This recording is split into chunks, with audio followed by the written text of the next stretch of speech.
faculty at various management professional institute, regular speaker at MSOPs, EDP, seminars, conferences organized by ICSI, ICAI, ICWI, Chamber of Commerce, universities, and management institutions. Namaste, Amit Gupta ji. We thank you very much for taking your valuable time for our members. Thank you very much, members, for the overwhelming response. Now over to speaker, Mr. CS Amit Gupta ji.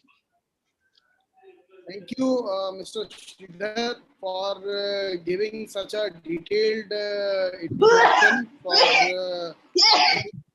Thanks to ma'am for also giving the introduction. Also, thanks to the Institute of Chartered Accountants of India for inviting me, for sharing my learnings with all of you and making interaction. And I must compliment the designers of this program that they have, once I saw the brochure, that it is a unique 5-day virtual workshop wherein we are going to cover the entire gamut of corporate laws, and the subject are also of very much interest, of which I am also one of the part. So I am privileged to be part of this knowledge dissemination exercise and initiative taken by the institute. I compliment to the entire team, and I would also like to contribute my part of knowledge sharing, whatever I have, and I would be happy to interact with all of you in making the question answer. Let me just share the screen.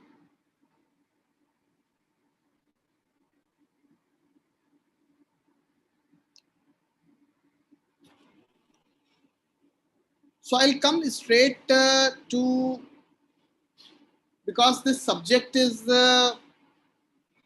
quite old, a limited liability partnership. We are all aware about. It is not something which is coming as a new concept. We are, since the time immemorial, we know the business. We know that a partnership model has been considered as one of the prominent business model prior to the concept of body corporate in form of a company. The moment the concept of company with a limited liability was evolved, the concept of partnership has got a bit of second footing, and the concept of company has taken a lead over the other concept of partnership firm, where there is a unlimited liability. I am not going into the nitty-gritties as to what are the advantages, disadvantages. We all know.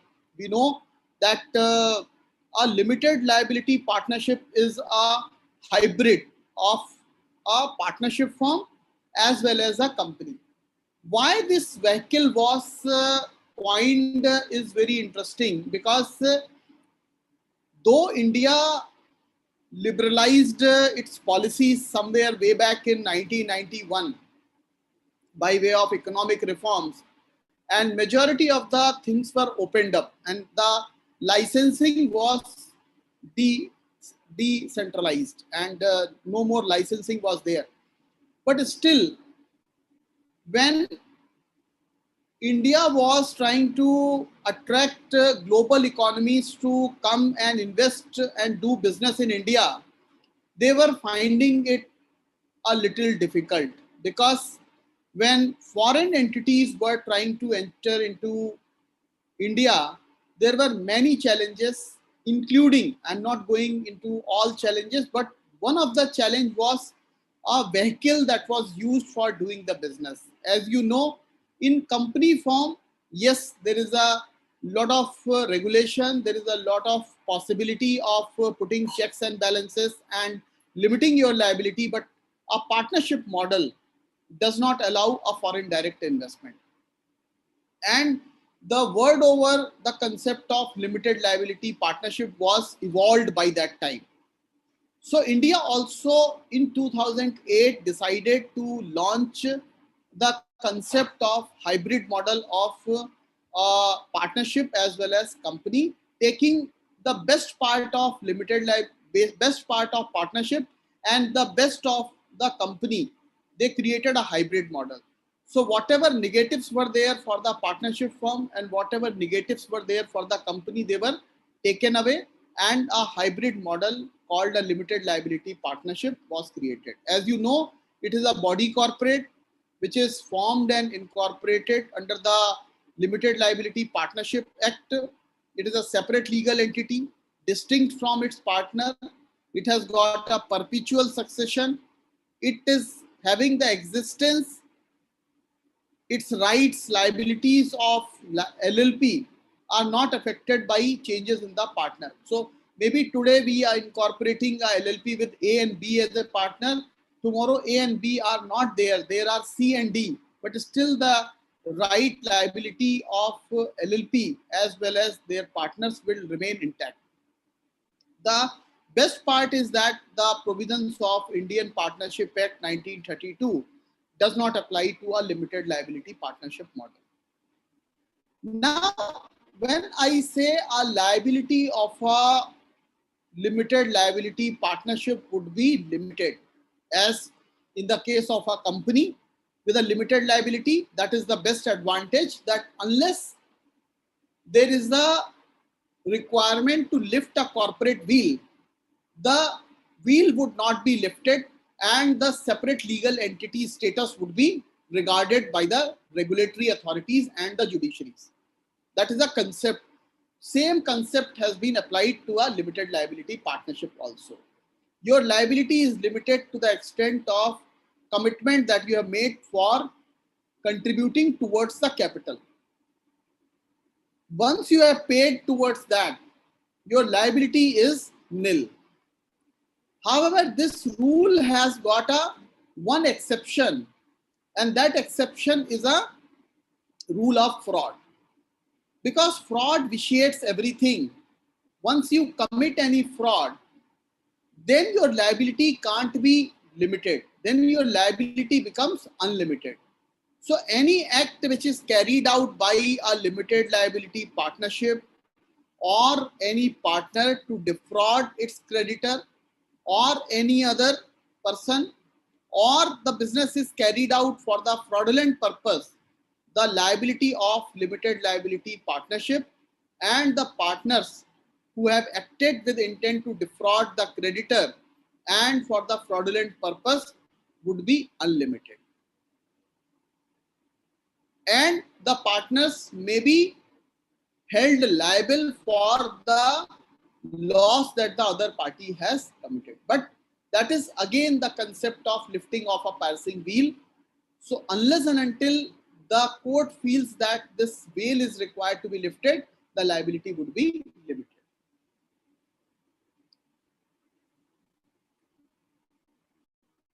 Now, when we are using the terminology body corporate, we also need to understand what the term body corporate means. The term body corporate has been defined in section 3 of the Companies Act. A limited liability partnership registered under the Act, a limited liability partnership incorporated outside India, or if you have a company incorporated outside India, that is also a body corporate. But it does not include a corporation sole, a cooperative society that is registered under any law for the time being in force, or any other body corporate not being a company in terms of the provisions of section 3 of the Companies Act 1956, or limited liability partnership as defined in LLP Act, which the central government by notification specifies. So these are three exceptions: that corporation sole is not regarded as a body corporate for the purpose of LLP Act or the Companies Act. Cooperative society is not regarded, and any other body corporate not being company and the limited liability partnership, because they have been specifically included in the above para. Rest all government has a power to notify from time to time as to what will not be a body corporate. Why this definition is important? Because as we progress, we will see the term being used again and again. So it is good to understand as to what the term body corporate means. Similarly, business is relevant because you are allowed to carry what business in the limited liability partnership is a question that is being asked. So 2(1)(e), if you go through, it includes any trade, any profession, any service, any occupation. So virtually everything is covered. Couple of years back, I distinctly recall, I think in 2020 somewhere, there was a confusion created from the CRC when a notification was issued as to incorporation of a limited liability partnership for undertaking a manufacturing activity was disallowed. Thankful to the ICI, ICSI representatives who made a representation to the Ministry of Corporate Affairs to rectify that misunderstanding, and immediately a clarification for rectifying the same was issued that the business term is an inclusive definition, and it starts like includes every trade, profession, service, occupation. Though the word manufacturing is not specifically appearing in the term business in 2(1)(e), but it does not stop LLP from undertaking a manufacturing activity. And particularly after that clarification, there is no ambiguity at all. Now, there is a question as to if you have incorporated a limited liability partnership, what would be the financial year? Because under the Companies Act 2013, the financial year has now been made uniform. Under 2 clause 41 of the Companies Act 2013, the financial year is a period starting from April and closing on March. So 1st April of one year it will start and 31st March of the next year it will close. However, if a company is newly incorporated, then your financial year, if your incorporation is on or after 1st day of January of any year, you have a liberty to close your financial year in 31st of March of the subsequent year. However, if your company has been incorporated prior to 1st of January of any year, then your financial year will close on 31st March of the subsequent year only. In the case of limited liability partnership also, your financial year is uniform, starting from 1st day of April of one year and 31st day of March of subsequent year, the financial year is closing. However, if your limited liability partnership is incorporated after 30th of September of a year, then the financial year may end on 31st day of March of subsequent financial year. That is what the provision is in departure to the provision in the Companies Act. That's how it is different. Otherwise, your provisions are same, that uniformity is being followed from 1st of April to 31st of March. Now, limited liability partnership agreement is a term which has also been used frequently, and we are required to formulate an agreement. And they have defined it in para 2(1)(o) of the LLP Act to mean that any written agreement between the partners of LLP or between LLP and its partner, which determines the mutual rights and duties of partner and the rights and duties in relation to limited liability partnership. So the essence is that it has to be a written agreement, and it has to be a written agreement between the partners of LLP or between LLP and its partner, which determines the mutual rights and duties in relation to limited liability partnership. So the essence is that it has to be a written agreement, and it has to be a written agreement between the partners of LLP or between LLP and its partner, which determines the mutual rights and duties in relation to limited liability partnership. It can be an agreement between the partners, or it can be an agreement between the LLP and the partners.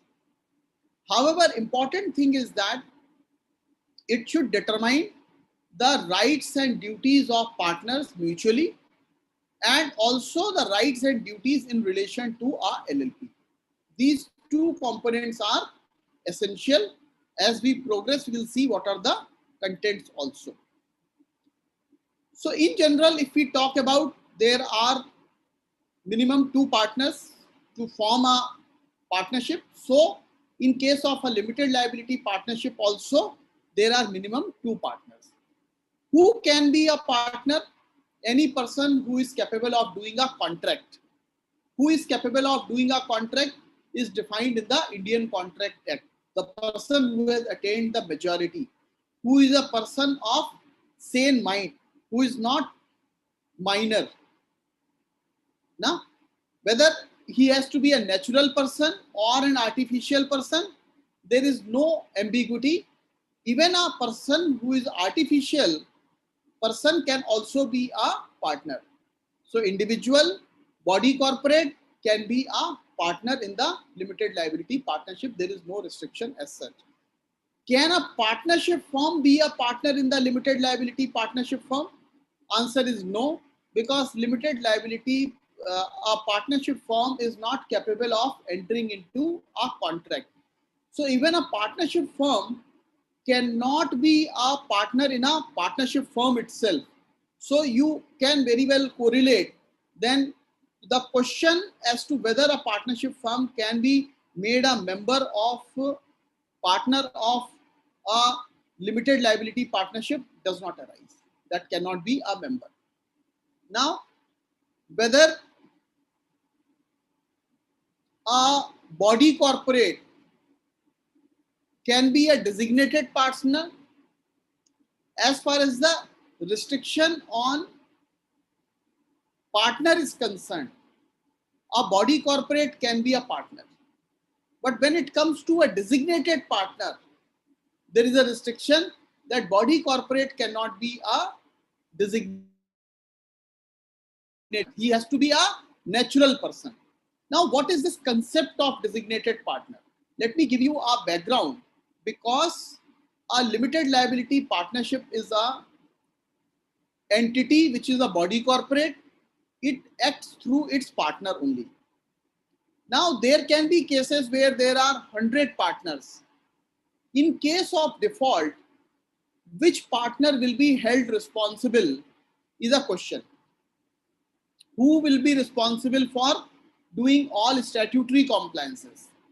Who will be one who will be taking the shots? So maybe you have got 100 partners. The law says you will be prescribing minimum 2 persons as a designated partners. And one of such designated partners shall be resident Indian. Why so?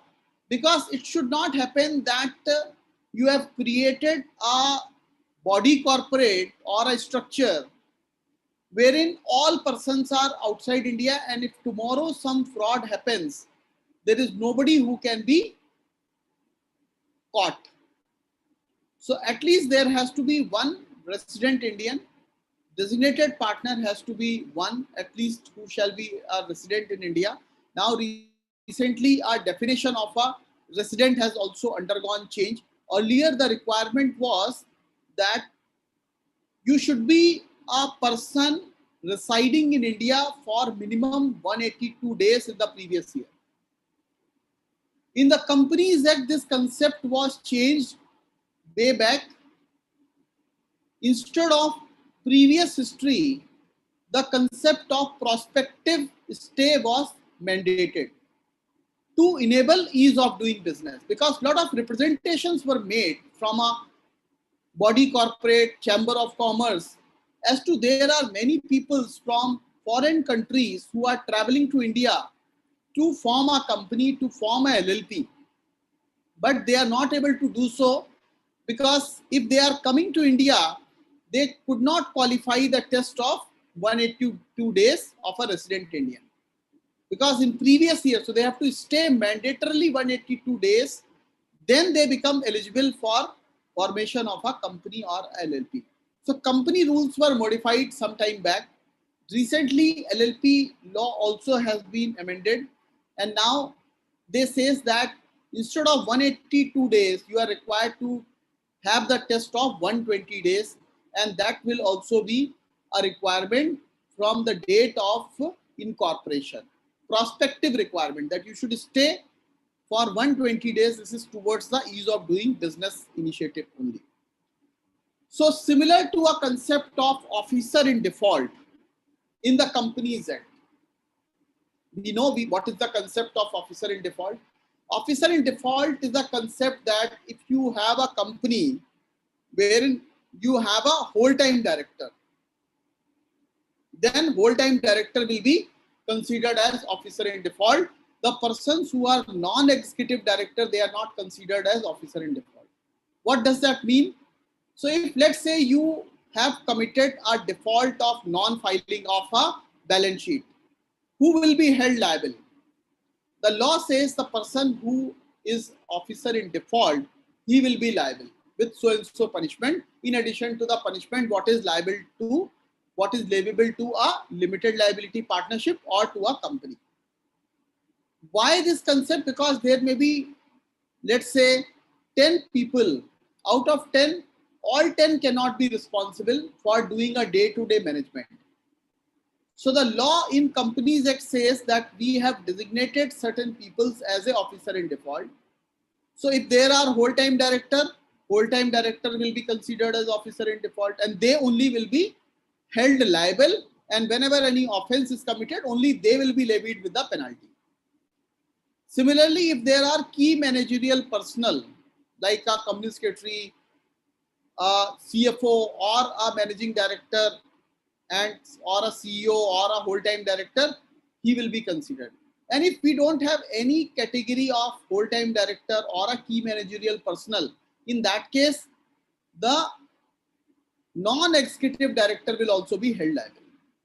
So non-executive directors in a way have been given an immunity in those cases where the whole-time director or the key managerial personnel are appointed. Similar concept is adopted in the case of a limited liability partnership also. So by providing a designated partner, they have provided an immunity to a partner, that if any offense is committed by a LLP, by default, these designated persons will be held liable for any of the default. Right? That is the reason. So there are certain rights, there are certain duties, there are certain obligations which have been casted on these peoples. Only individuals can be a designated partner. This is also understood. Only there has to be one person who is resident in India. That is also a requirement. Now, likewise, a concept of director identification number. We have a concept of designated partner identification number. Earlier, these two requirements were different. You have to obtain DPIN as a different, but soon after the concept of DPIN was created, the concept of DIN and DPIN were merged. Now, as on date, if you have obtained the DIN number, then same will be used as a DPIN number also. You are not required to obtain a separate number for the same. Whenever you will be appointing a person as a designated partner, you will be putting a DIN number and file the requisite form for the appointment of a person as a designated partner. Now, what are the responsibilities and liabilities of a designated partner? The designated partners are responsible for doing all the acts, matters, and things which are required to be done by the limited liability partnership with regard to compliance of any provisions of the LLP Act, filing of any document, return, statement, reports, whatever, agreements.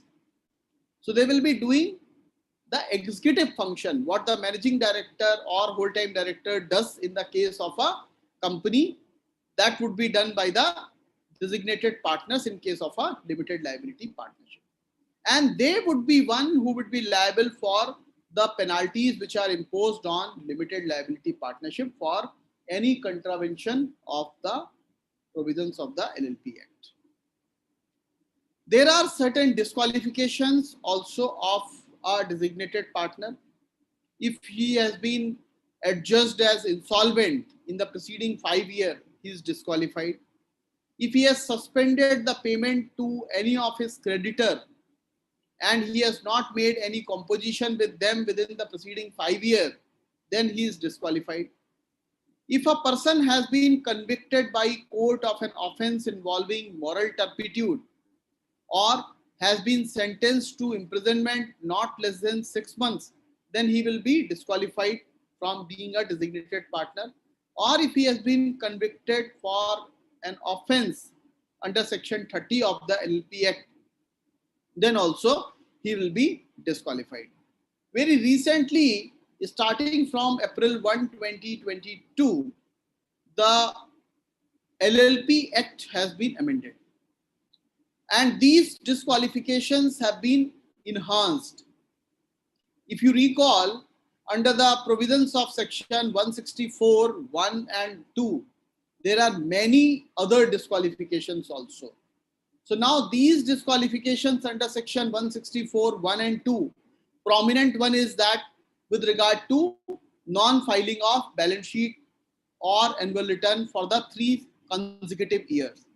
So if a company does not file a balance sheet or annual return for 3 consecutive years, the directors of that company are disqualified and they have to vacate. But this concept so far was not applicable on a limited liability partnership. By virtue of provisions of section 67 and the recent amendment, they have made certain provisions of the Companies Act applicable on the LLP also. One of those provisions is regarding 164 and 167. 164 is disqualification and 167 is vacation. So all the grounds which are mentioned in section 164 and 167 shall mutatis mutandis be applicable on a limited liability partnership also. So we have to be extra careful in compliances of a limited liability partnership also henceforth. However, after this amendment, a company law committee report has came, I think on 6th of April, wherein they have proposed to modify the provisions of section 164(2) and 167 with regard to disqualification and vacation arising on account of non-filing of balance sheet or annual return for 3 consecutive years. So it is good thing that ministry has woken up and the disqualifications which had occurred, if you recall the drive that Ministry of Corporate Affairs started somewhere in 2017, mid of 2017, will now come to an end. 2017 to 2022, more than 5 lakh companies have been struck off and thousands and lakhs of directors have been disqualified on account of this provision. Though this provision has been made applicable to the limited liability partnership also, but as I informed that there is a recommendation of CLC, Corporate Law Committee, that this provision is not a personal disqualification. So this should not be extended to a director. So this provision will go away in times to come. So there should not be much of the worry on account of extensions.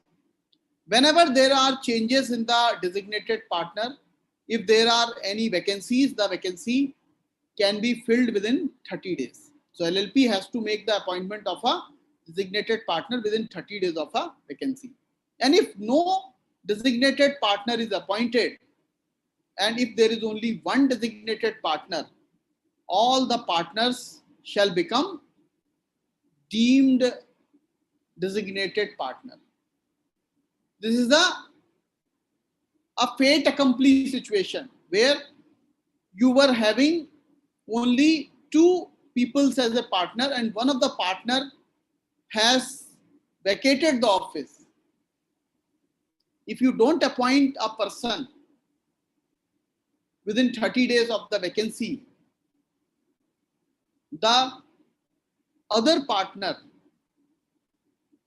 shall become a designated partner. Now we can also compare a designated partner with the director, with the position of a director. So designated partner is in reference to a limited liability partnership. Director, of course, is in reference to a company. Minimum two people are required for LLP also. Minimum 2 or 3, depending on private limited or public limited, are required for the company also. Only individuals can be appointed as a DP as well as director.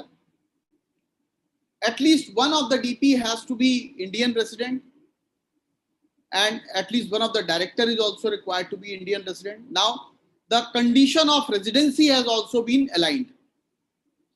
Only partners can be appointed as a designated partner, whereas directors need not be a shareholder. I am not your shareholder, but I can be appointed as a director. Now, here lies a difference. In case of a limited liability partnership, unless and until I am a partner, I cannot be made a designated partner. So your person cannot become a designated partner without taking any stake in the LLP. It may be of 1 rupee, it may be of 99 rupee. Does not matter, but there has to be a stake. Then only you can be appointed as a designated partner. Consent is required in both cases. DIN number is required in both cases. In both cases, you are liable for the penalties. One, in LLP, you are liable as a penalty as a designated partner. In case of director, because you fall in the definition of a designate officer in default, so you fall from that purpose. Now we come to the second aspect, which is regarding the incorporation. What are the different modes of incorporation? It can be a fresh incorporation, that me and you, A and B, are two persons who want to form an company, form an LLP. They will come together and they will form a LLP. That is a fresh incorporation case. Now, what if I am already running a partnership firm? I want to convert that partnership firm to a LLP. Can I convert? Answer is yes, very much possible. You can convert your existing partnership firm into a limited liability partnership. There is no restriction. We will understand what is the process. Now, if I am running a proprietorship firm, can I convert that into LLP?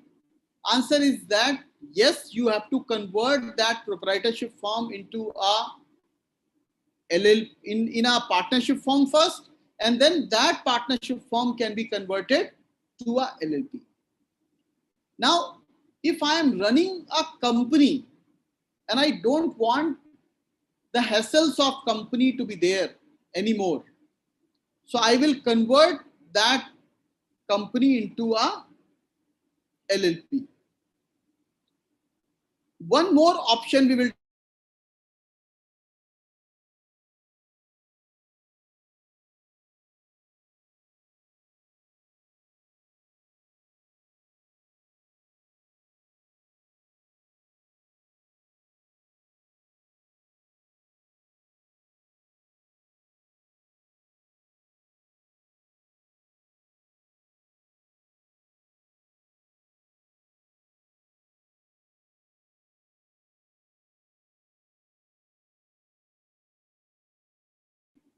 now I have incorporated a LLP. Now I find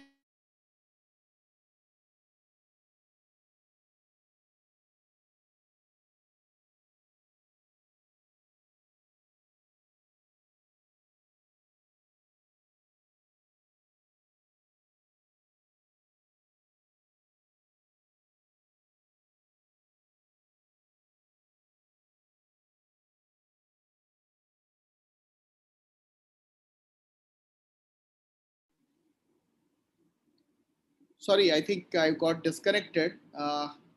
Can anybody confirm if I'm audible?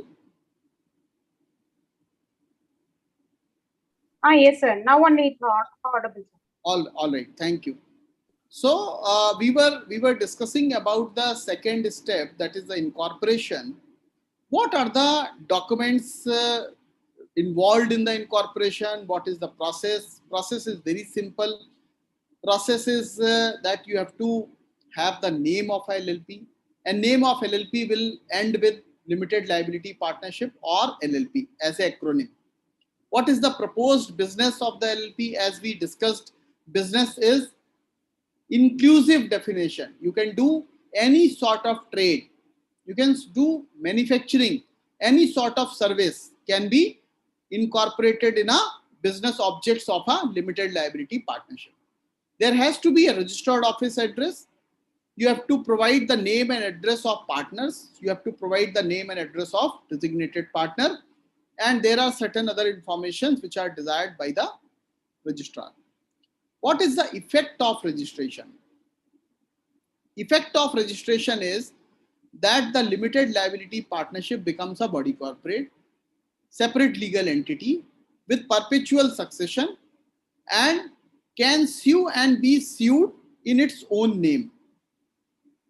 It can acquire, hold, and develop or dispose of any of the property as the normal person or a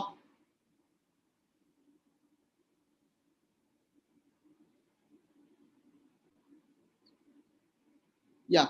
Now I think you can see the screen. So if you want, you can have your common seal as well, but having a common seal even is nowadays not mandatory for a company. So it is not mandatory for a limited liability partnership also, but there is no restriction.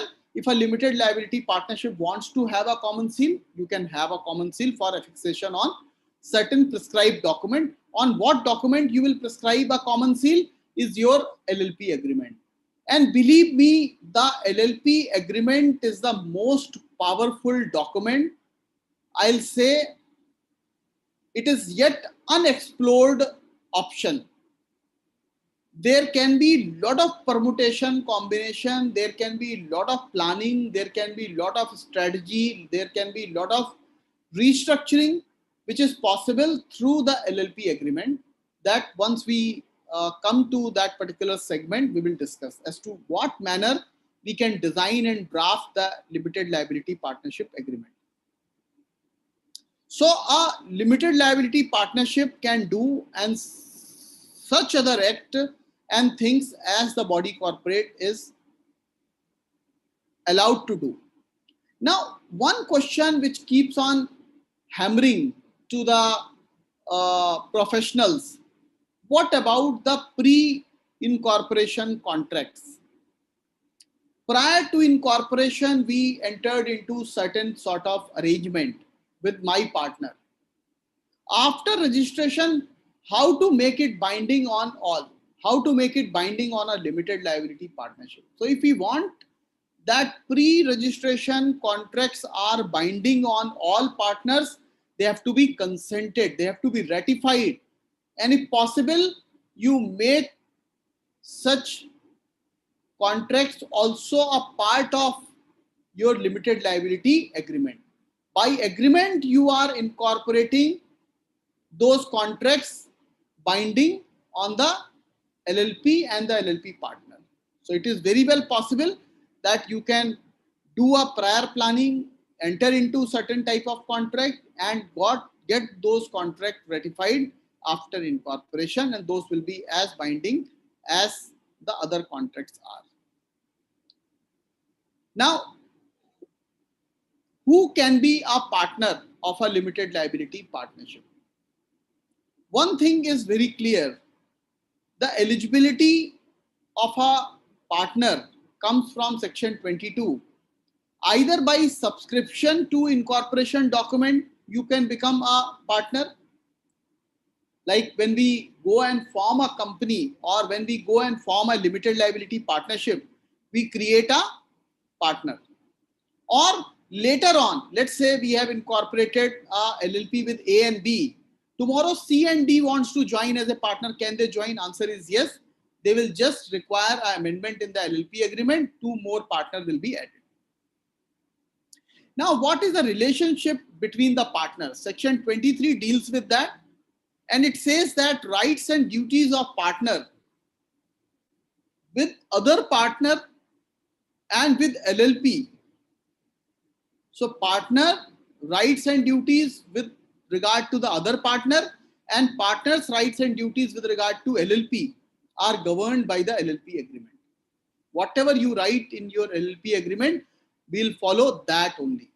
And if you don't create any such rights and duties, then there is a first schedule to the LLP Act, and that will be governing schedule for the purpose of rights and duties of partners inter se, as well as partners versus LLP. What if there is a cessation of partnership interest? It will be by default as per LLP agreement, and if there is no LLP agreement, no clause in such LLP agreement, then by resignation.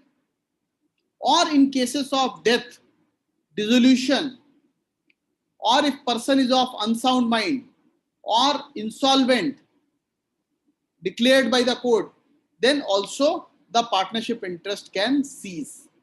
These are 3 modes. The default condition is that by default, whatever LLP agreement provides that on happening of so and so event, the partnership will come to end, or the person will cease, or if you enter into so and so disqualification, whatever disqualification, I can tell you a disqualification could be that if any of the partner enters into a competing business, the person will cease to be a partner of this firm. So you can add as many disqualification as you want. So in comparison to a company model, wherein such type of restrictions may not be binding, unless and until you have a private limited structure and you have added a disqualification as per provisions of section 164 in your articles, in those situations you can have that option available, but otherwise it is not available. So in those cases, LLP comes handy in terms of prescription. If you want to create a non-compete agreement, or if you want to create a no competition situation, then you can add it as a disqualification or cessation of partnership interest. By default, it will be by resignation, or death is always there, dissolution of LLP is also there. One more important thing is that partners are not agent of a limited liability. So they are not agent of a partner, but they are agent of a limited liability partnership. How changes will happen if a person becomes a partner or ceases to be a partner? Form 4 has to be filed within 30 days. Any change in the name or address of a partner also is required to be filed within 30 days. And Form 4, we know that it has to be certified by a chartered accountant, cost accountant, company secretary. How the incorporation will be done? Very recently, we all are struggling. A lot of changes have been done by the MCA, including the changes by way of a launch of a new portal that is called V3. V3 is enabled with the web-based form. V3 is artificial intelligence model, and V3 has got several features. So still those new features are in process of passing through a teething trouble for last almost more than 2.5 months. Ministry is still struggling.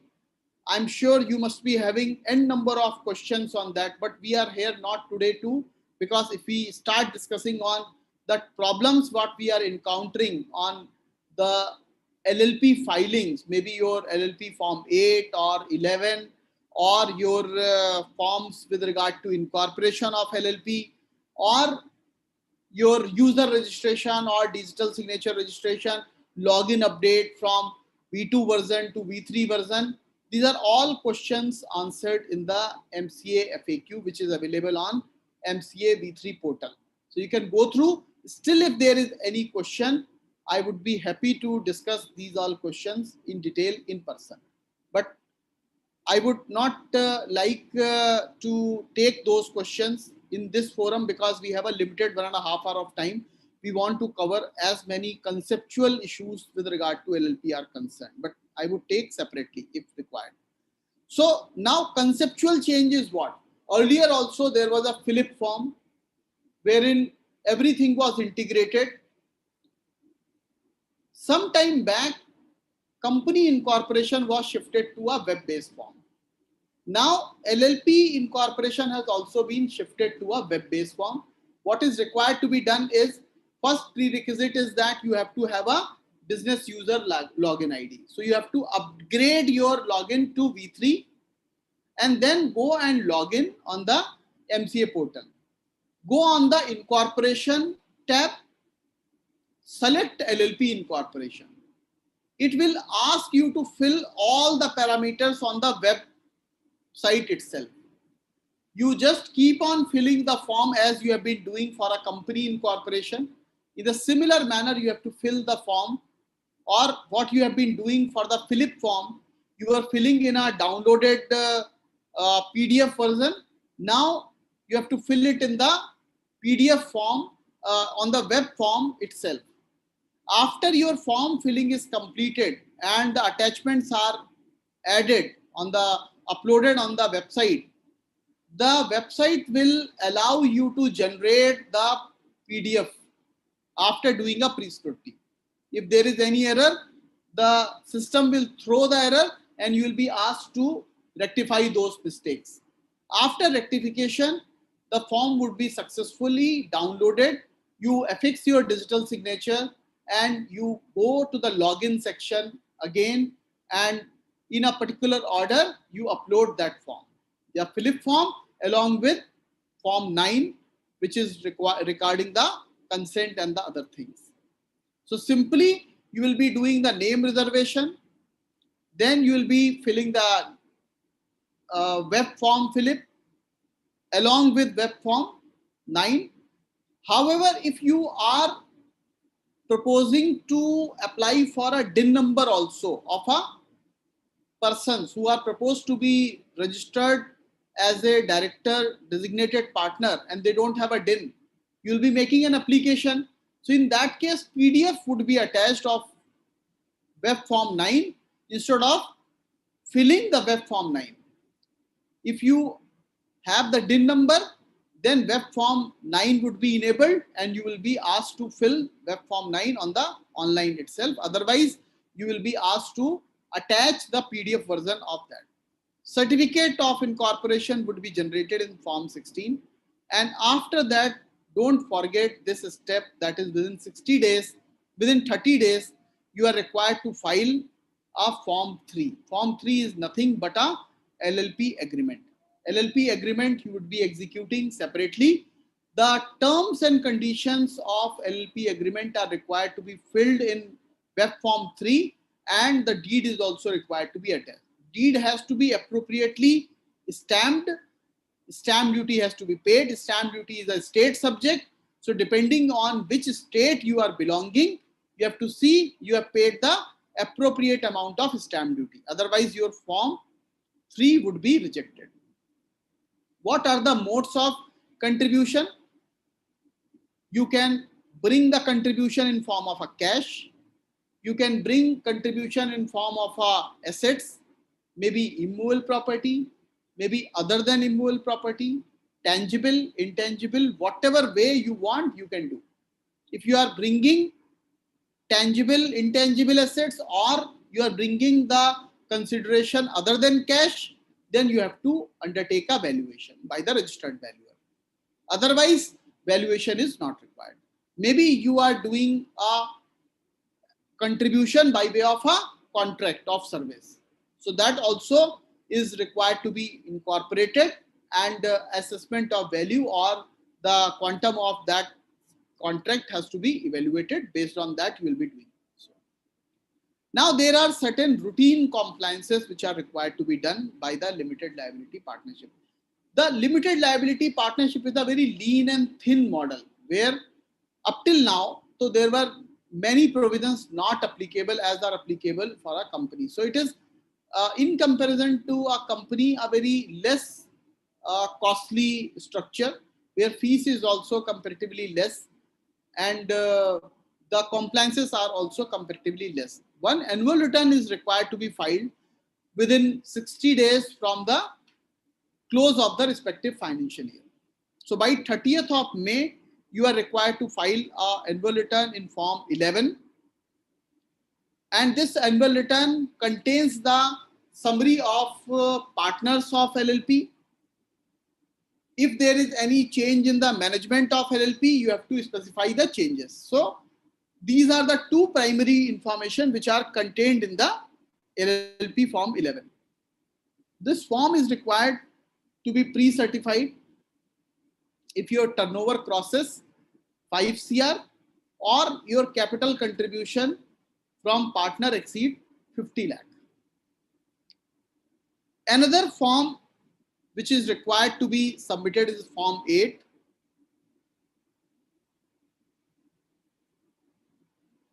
Form 8 is required to be filed by 30th of October of every year, and it contains the details with regard to the declaration of solvency, MSME details, and if you have any contingent liability, and if you have turnover more than 40 lakhs, these accounts are required to be audited.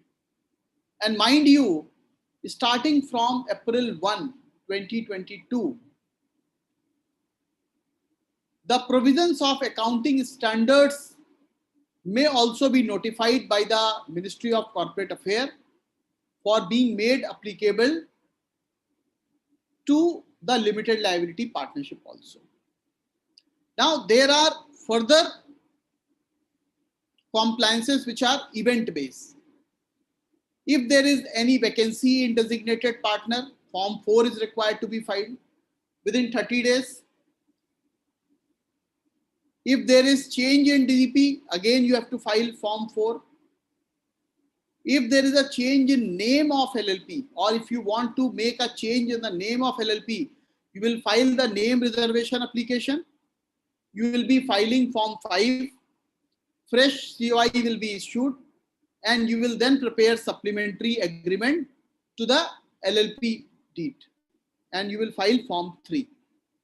Most important point that we have to keep in mind is this filing of Form 3 has often been neglected by many of the professionals, which leads to a situation of payment of additional fees, because this alert is coming only when you go and file your Form 11 or Form 8.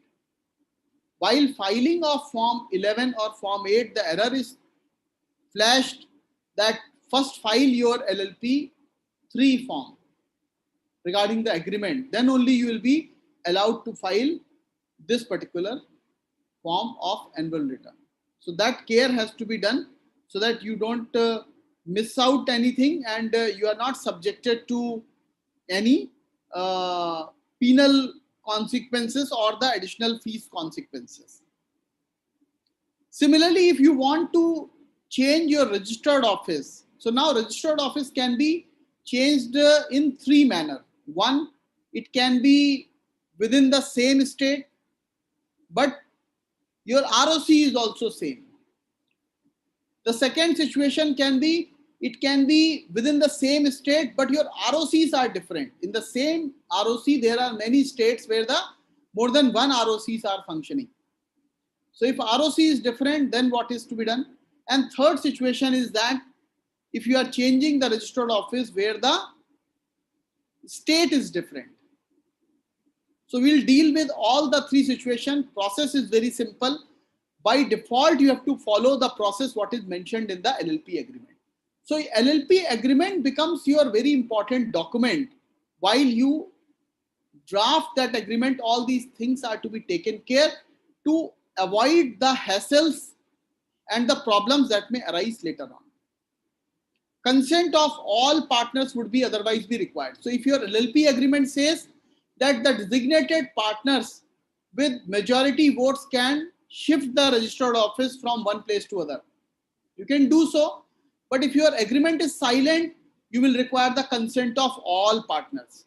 So very interesting point, and you have to be taken care of the same. Then you will be doing the supplementary agreement, and form 15 is required to be filed within 30 days of the shifting. And for supplementary agreement, you will be doing the filing of form 3. Now, when we are shifting the registered office from within one state, but ROCs are different, the process remains the same. Only one change, that instead of filing form 15 only with the current ROC, you have to file form 15 with the both current as well as proposed ROC. So you will be doing the same thing, supplementary agreement, form 15, and then form 3 will be required to be filed. Now, if you are shifting the registered office outside the state, so like in the case of a company, here also you have a additional process which is required to be followed. You have to follow agreement. If agreement is not there, if this clause is not there in the agreement, you will require the consent of all. Now, if you are shifting the state, you require the consent of secured creditor also. Supplementary deed is here also required. You have to publish the notice of change in one English daily newspaper in principal language of the place where the registered office is located, at least 21 days before filing of form 15. Then you file 15 form within 30 days of shifting, and then you file form 3. And once these forms are approved, then you make necessary changes in your letterhead, document, signboard, whatever is required. So in all the three situations, you have to see what the LLP agreement is saying. You have to take the consent if your agreement is not saying anything in this regard.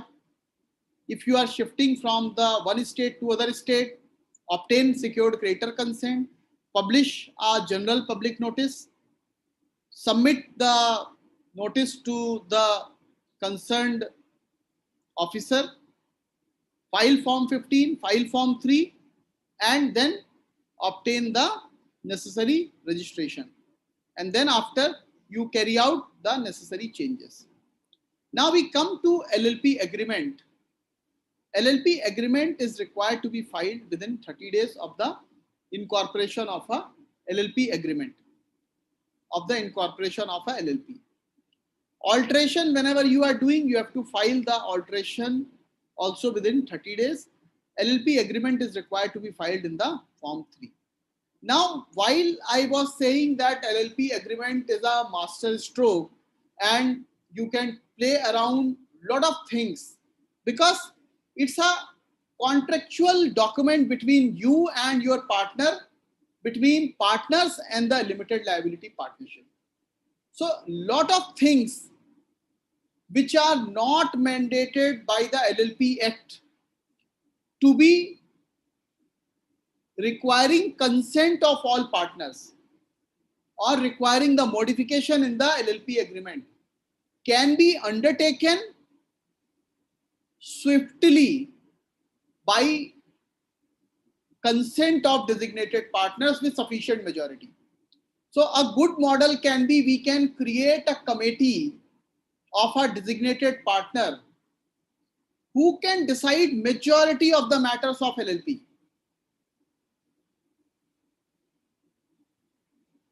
So if you choose to decide like shifting of registered office, alteration in the business object, bank account signatory, and so on. Day-to-day affairs can always be delegated to the designated partner in the LLP agreement itself, and a management committee of designated partner can be formulated with a clear-cut vesting of powers. So it will not trigger a LLP agreement modification time to time. By passing a resolution alone, you will be able to do so, and it will be saving a lot of your time and energy, because otherwise every time you modify anything in the LLP agreement, you are required to file Form 3. You can just imagine, not only filing cost is there and the compliance burden is there, but you will also be it will also be a difficult to keep a track on the changes what you have been doing for anybody. Now there is one more concept of assignment and transfer of partners' right. So what is the right of a partner? To share the profit and loss, to receive the distribution in the event of liquidation. All these rights are transferable wholly or in partly. And such transfer does not cause any disassociation of the partner. And this will not tantamount to a dissolution also, or winding up of a LLP. And important point is that such transfer does not by itself entitle the transferee or assignee to participate in management or conduct the activities of LLP. So if you want that the transferee also gets these rights of participation in the management or conduct of activities, you have to make necessary changes in the LLP agreement also. Otherwise, by default, he will not be entitled to do so. Now we come to the second part, which is conversion of a partnership firm into LLP. So basic process remains the same. Why we should convert? There are n number of benefits, that limited liability, survivability, unlimited number of partners, ease of ownership transfer. FDI is also one of the very good advantage. Credit worthiness. Now, what provision we will follow? It will be as per section 55, read with schedule 2. It is optional, it is not mandatory, but question is whether unregistered partnership firm can be converted into a LLP. Answer is yes, it can be converted. There is as such no restriction. Who will be eligible? The LLP formed from the partnership firm must have the same partners as are there in the partnership. If you want to change, first you convert your partnership firm into LLP, then you add whatever partner you want to add by following the process of law. What are the key requirements? You require the consent of all partners. There has to be minimum 2 designated partners. Your income tax filing has to be up to date. Process will be again same. You will be following the run form for the name reservation.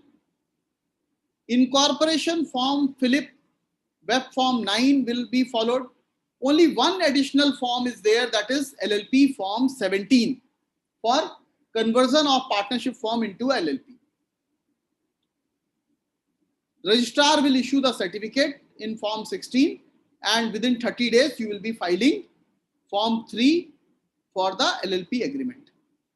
There are certain additional documents which are required because you are converting a partnership firm into a LLP. So along with LLP form 17, you will be required to attach consent of all partners, list of unsecured creditor, statement of asset and liability. If there is any authority with whom you are registered, you have to obtain the consent of the same. There is a prescribed declaration in form part B. You have to attach that, and latest income tax return acknowledgement also has to be part of your Form 17 of the LLP. Effect of registration, that LLP comes into existence by the name whatever is stated in the certificate of registration. All your tangible, intangible assets, liabilities, rights, privileges, obligations shall be vested in the LLP. Firm shall be dissolved from the date of registration, and it shall be removed from the records if it is registered. If it is not registered, then there is no question. Whatever legal proceedings have been going by or against the partnership firm, they will continue to be in the name of a limited liability partnership. If there is any order, judgment which is in favor or against the firm, will be enforced against the limited liability partnership. So it is a continuation. Many people ask as to why we should go for conversion of partnership firm into LLP. So if you want a credential to be carried forward, let's say you were a contractor and you have been working for last 10 years.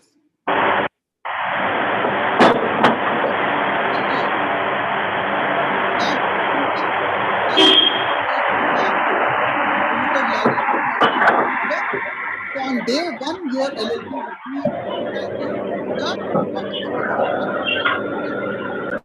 the criteria is thus matched.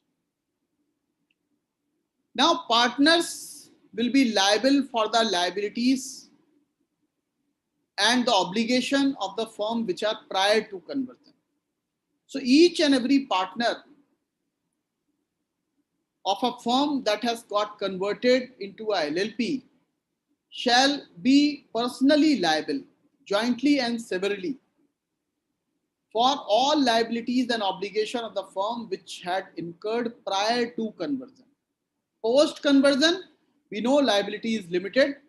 Prior to conversion, your liability remains there as a partner. If any of the partner discharges any liability or obligation referred above, he shall be entitled to be fully indemnified by the LLP in respect of such liability or obligation. That's how we protect the interest of partner. On first part, yes, liability is there, but LLP undertakes that tomorrow if any liability arises, I'll indemnify you.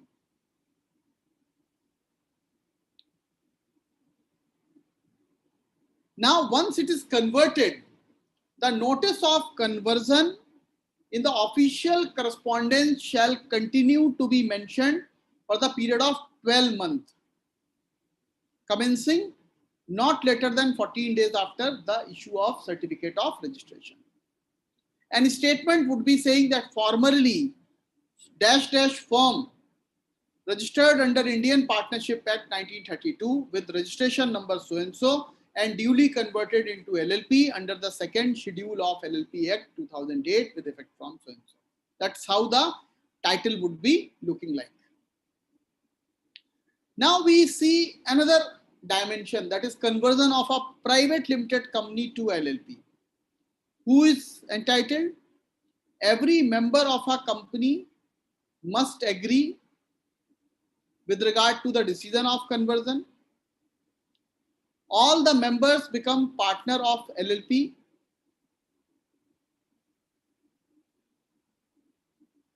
Consent from creditors is required, and there should be no security interest on the asset which is subsisting at the time of filing of the application. Now here also the process remains the same as we discussed earlier. Only thing is that instead of form 17, which was used for conversion of partnership firm to a LLP, you will now use form 18. And the content also more or less remains the same.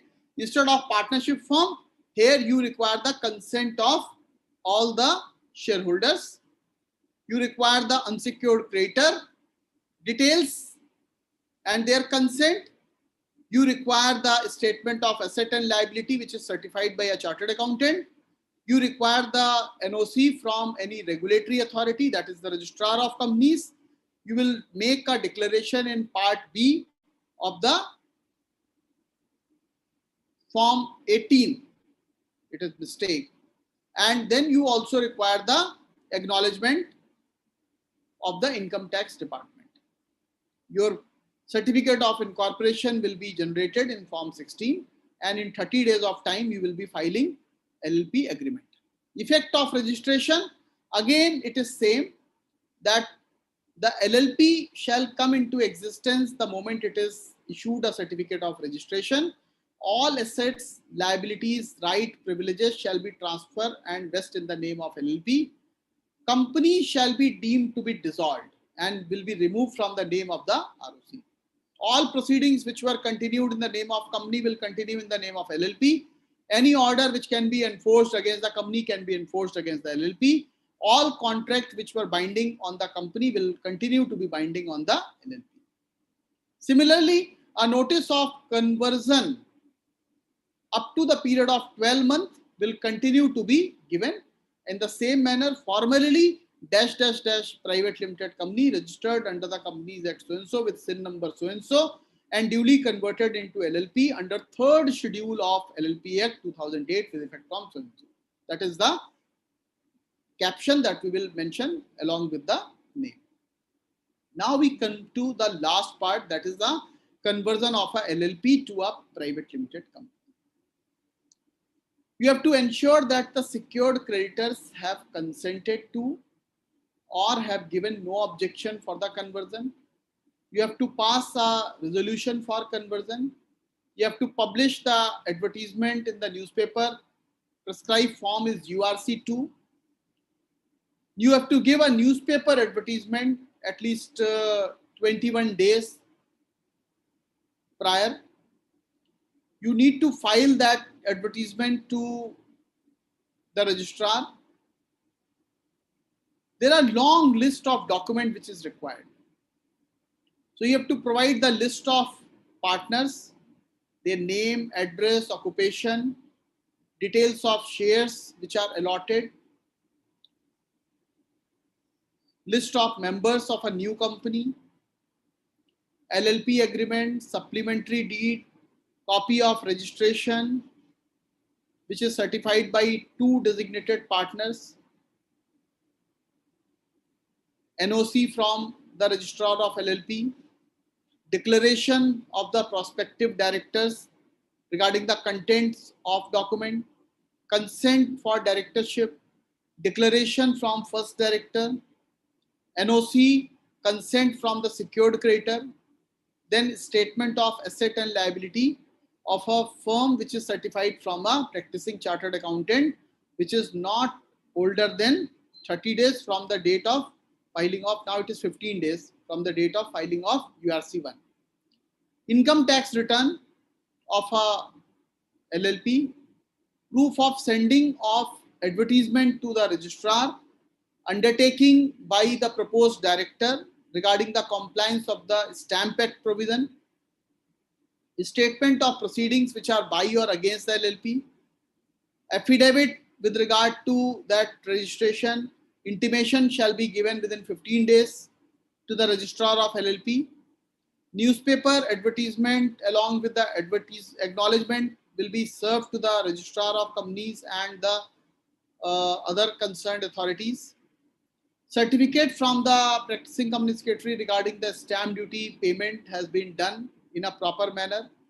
Consent of members for conversion, provisional balance sheet, DIR 2, DIR 8, disclosure of interest in MBP 1, proof of identity and proof of residence, declaration that all the requirement documents are filed with the registrar of LLP.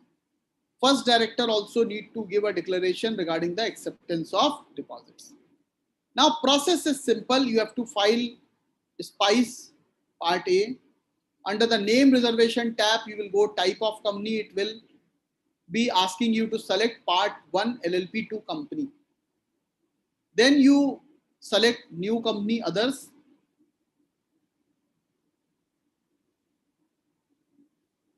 If you select new company others, then it will lead to a problem and you will not be able to select URC1. So you have to go to type of company, select part 1 LLP to company only while you are doing this conversion, because this is a common mistake and we keep on getting a question. So that's why I have given a clarification to put it in this format. Memorandum of Association differs from the memorandum which we are normally using for the incorporation. It includes the matter with regard to conversion of LLP into a private limited company. Conversion, Table F by default does not apply. You have to adopt the provisions of Table F in a general meeting by alteration in the Article of Association. Process INC 20 is required to be filed. The 20A you will be filing because no cash consideration may be coming. But unless you file INC 20A, you will not be able to file the other forms and your business commencement will be stuck. So you attach a clarification letter that this is a case of conversion and business continuity is maintained. Money is already brought in into the business by the promoter. You ideally should attach a copy of provisional balance sheet also to bring a clarity. By this, your process will complete. Very quickly, we will see what is the provision with regard to foreign direct investment for which this concept was initially thought of. We know the partnership firms are not allowed to bring in the foreign direct investment, but limited liability partnerships are allowed to take the foreign direct investment from the foreign national, and the foreign LLPs can also become a partner in the limited liability partnership. However, citizens of Pakistan, Bangladesh, entities in Pakistan, Bangladesh, FPI, FII, FPCI, they are not allowed to participate in the foreign direct investment. Now, pursuant to ease of doing business, investment in LLP does not require any government approval. 100% FDI is now permitted under the automatic route in LLPs. However, sectoral caps, which are as per FDI Master Circular, will continue to apply. So you have to see FEMA regulation as regards to in which particular sector, like in pharma, in brownfield, if you are restricted to 74%, you cannot breach that just because you are doing a business in LLP model. Any person who is resident outside India or an entity which is incorporated outside India may invest. Either you can by way of a capital contribution or by way of acquisition or transfer of profit share in the capital structure of a limited liability partnership. Mode of payment, it can be by way of capital contribution, inward remittance through the banking channels, or by debit to the NRE or FCNRB account through the authorized dealer. Downstream investment also, which means indirect foreign investment, that you have brought the investment into one layer of entity, and from that layer of entity you are subsequently transferring it to the other entity. So it shall be permitted to make a downstream investment in LLP which is engaged in sectors in which 100% FDI is allowed and there is no FDI linked performance condition. Reporting is required to be made. Single master form is there. You have to fill that form online within 30 days. Form DI is there, which is for downstream investment. Annual return on foreign asset and liability is required to be filed 15 July every year. And LLP 1 and LLP 2 are required to be filed. LLP, which is receiving an amount of consideration of capital contribution and acquisition of profit share, shall be submitting LLP form 1, and where there is a transfer of capital like FCGPR and FCTRS. So LLP form 1 is FCGPR and LLP 2 is FCTRS basically. Now we come to just one last leg, because the mandate was that we want to cover incorporation to closure. So we have seen the LLP structure, incorporation, registration, conversion in different form, partnership form to LLP, LLP to a company, and so on. Now we come to the last leg as to how to close the LLP. So one of the easiest mode is a strike off. If LLP does not has any liabilities or debts to pay, it can close voluntarily by passing a unanimous resolution. And if you have not started your business, or if you are not carrying on business for the past 1 year, then you can file Form 24 after the consent of all parties. Precondition: no liabilities or debt to pay, and you have filed a Form 11 or Form 8 and Form 8 up to the close of financial year up to which you have done the business. The moment you have ceased, even if last 5 years you have not done any business, you have not filed Form 8 or 11, you need not file those forms prior to Form 24. You can easily close that LLP without filing of that particular form. Consent will be required to be attached. You have to close all your existing bank account before moving forward for closure. There are a lot of requirements with regard to closure, closure of LLP for filing this Form 24. Application for LLP closure along with the reasons of closure are required to be attached. Consent is required to be attached. A statement of account giving the nil asset and nil liability is also required to be attached. So how you will make your partnership LLP nil, that may be like on one hand you have the losses of 10 lakh rupees, on the other hand the capital contribution of 10 lakh may be appearing. So if you have that type of situation, that is also considered as nil asset and nil liability.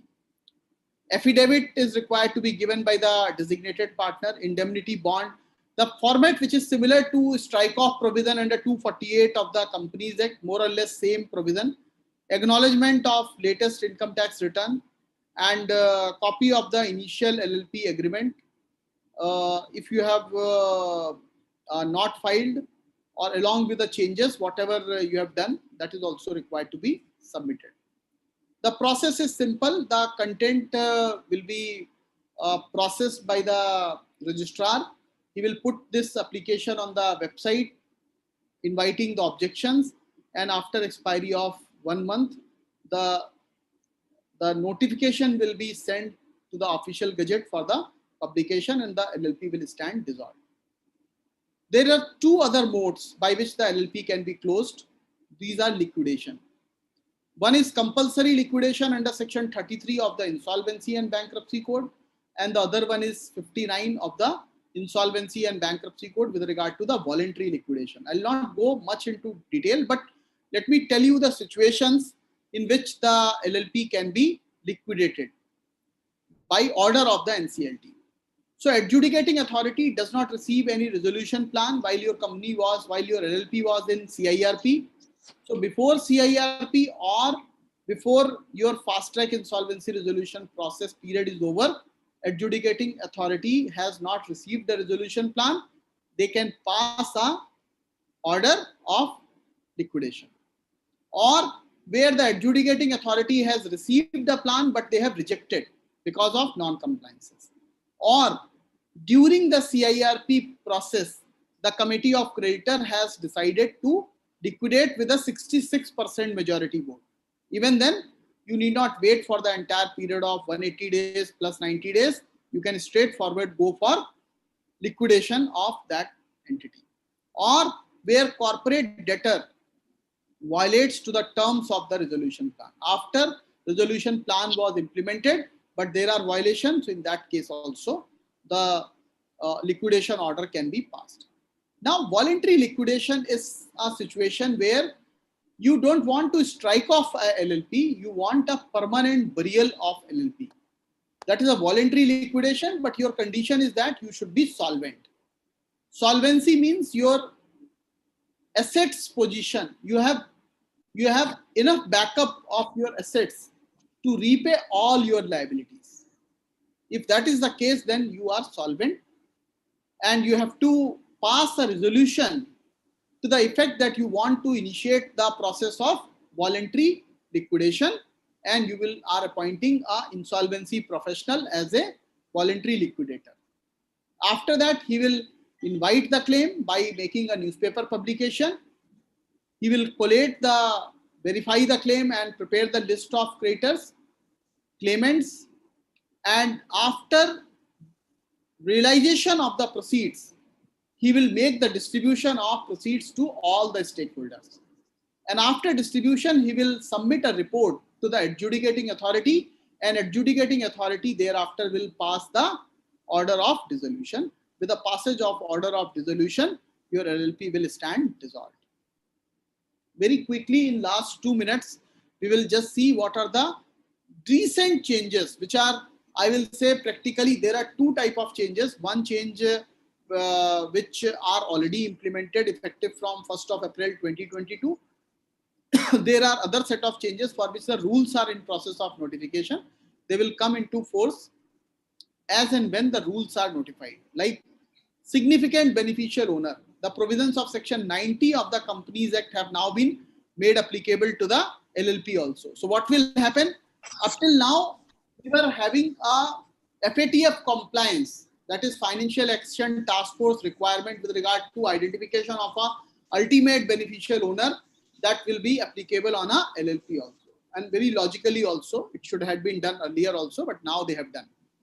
The provisions with regard to the disqualification of directors is now made applicable to LLP also.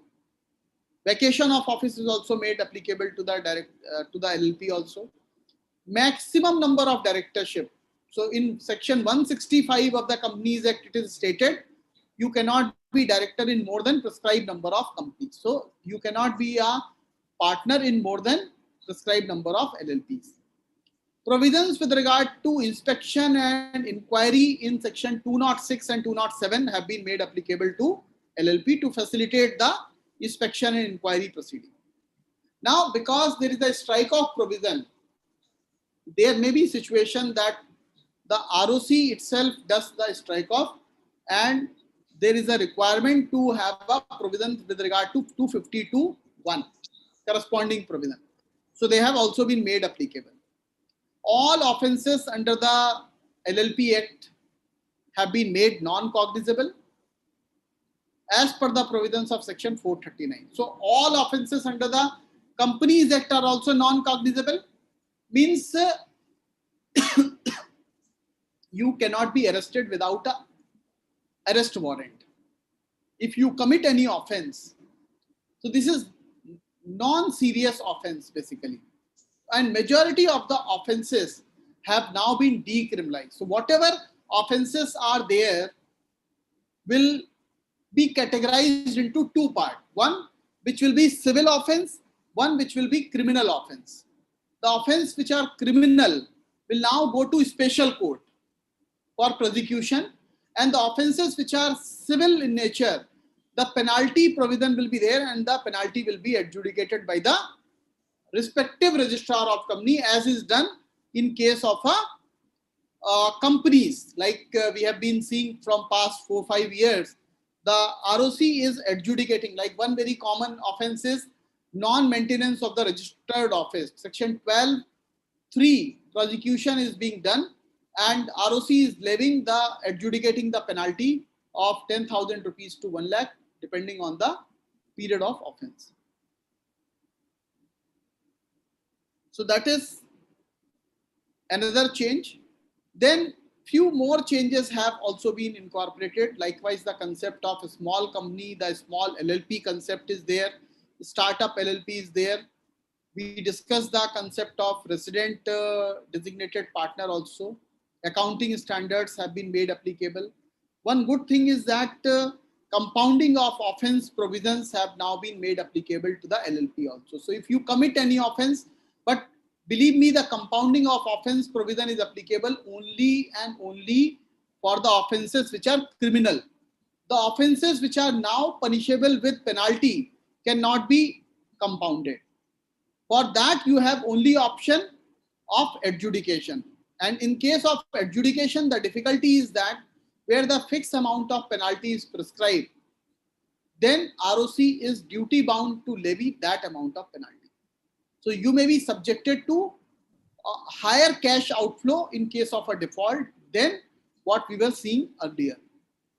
Special courts we have already discussed, decriminalization we have discussed, adjudication also we have discussed. I think we have come to end of our discussion. Maybe we have time, if permits, then we can take a couple of questions from the participants. So over to Priya ma'am or Geeta ma'am, if they can facilitate. Thank you, sir. Yeah, thank you for the wonderful and elaborate presentation, sir. You have covered from incorporation to closure. Excellent. And you've given in a nutshell all the recent changes also. Due to paucity of time, I'm afraid that we may not be able to take up the questions now. We will pass on the questions, if any, from the members to you by mail, sir. Kindly do reply them so that they'll be happy and satisfied. I now I will be sharing the presentation, no problem. Somebody is asking the presentation, so I'll share it to the chapter and they will be passing it on to the members. Thank you. Yes. Thank you. All right, ma'am. Thank you. Yeah, I invite to see J. Murali to render vote of thanks, sir.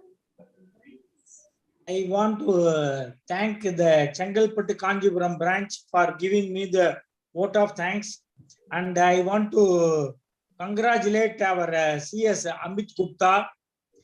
He has completed in time, so that he will send all his PPT to us.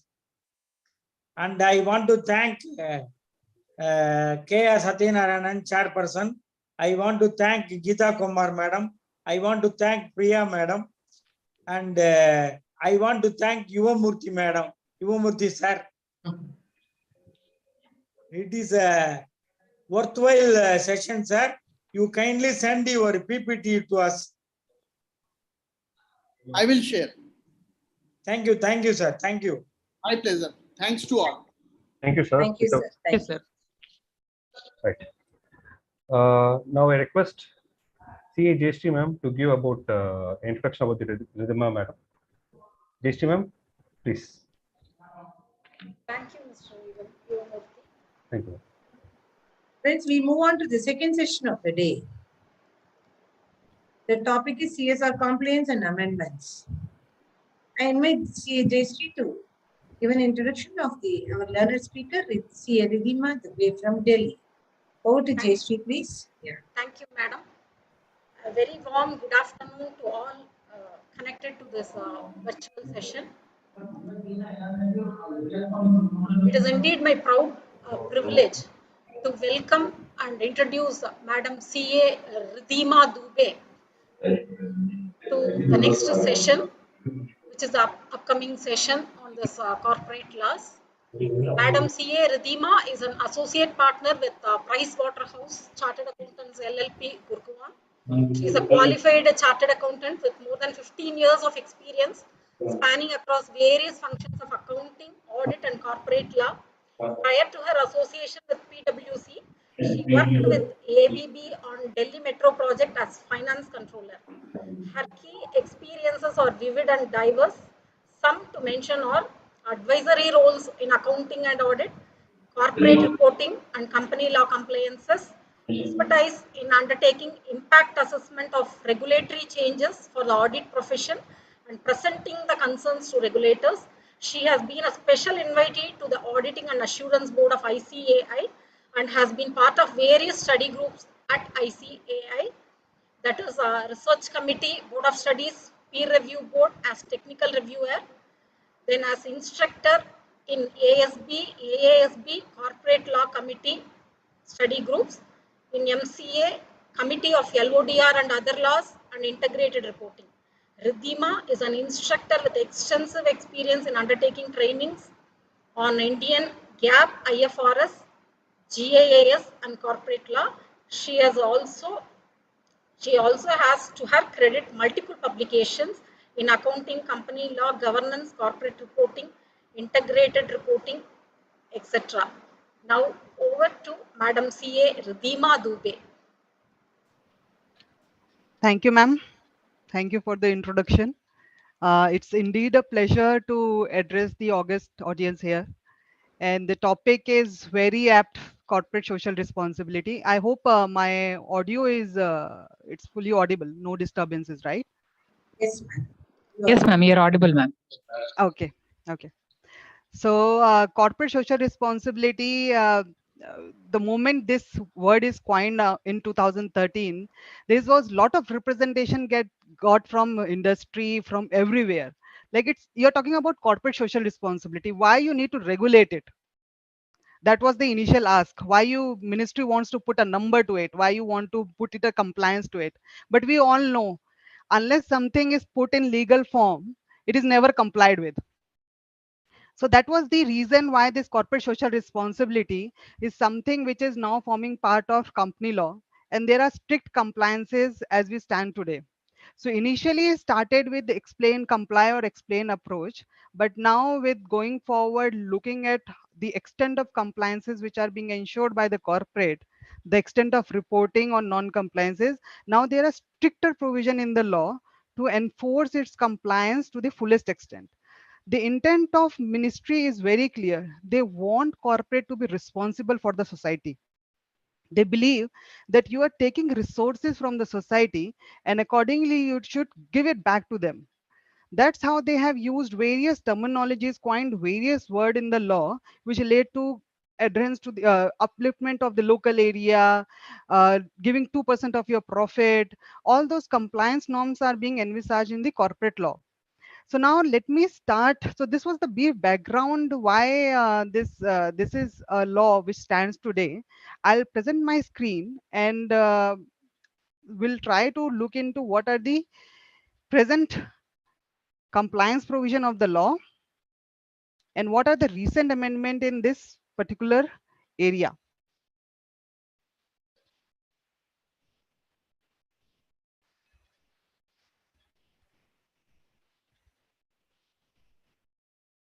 Is my screen visible? No, madam.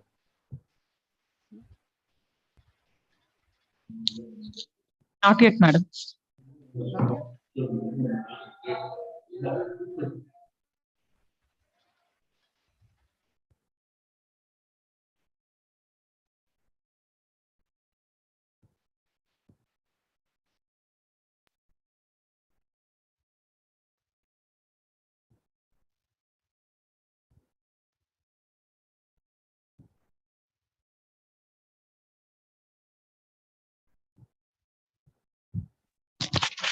Yes, it is visible now.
Madam, any technical issues?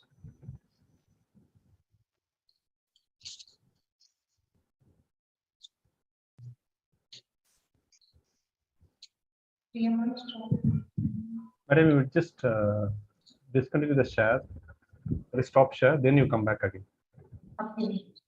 Okay, now you share. Share screen.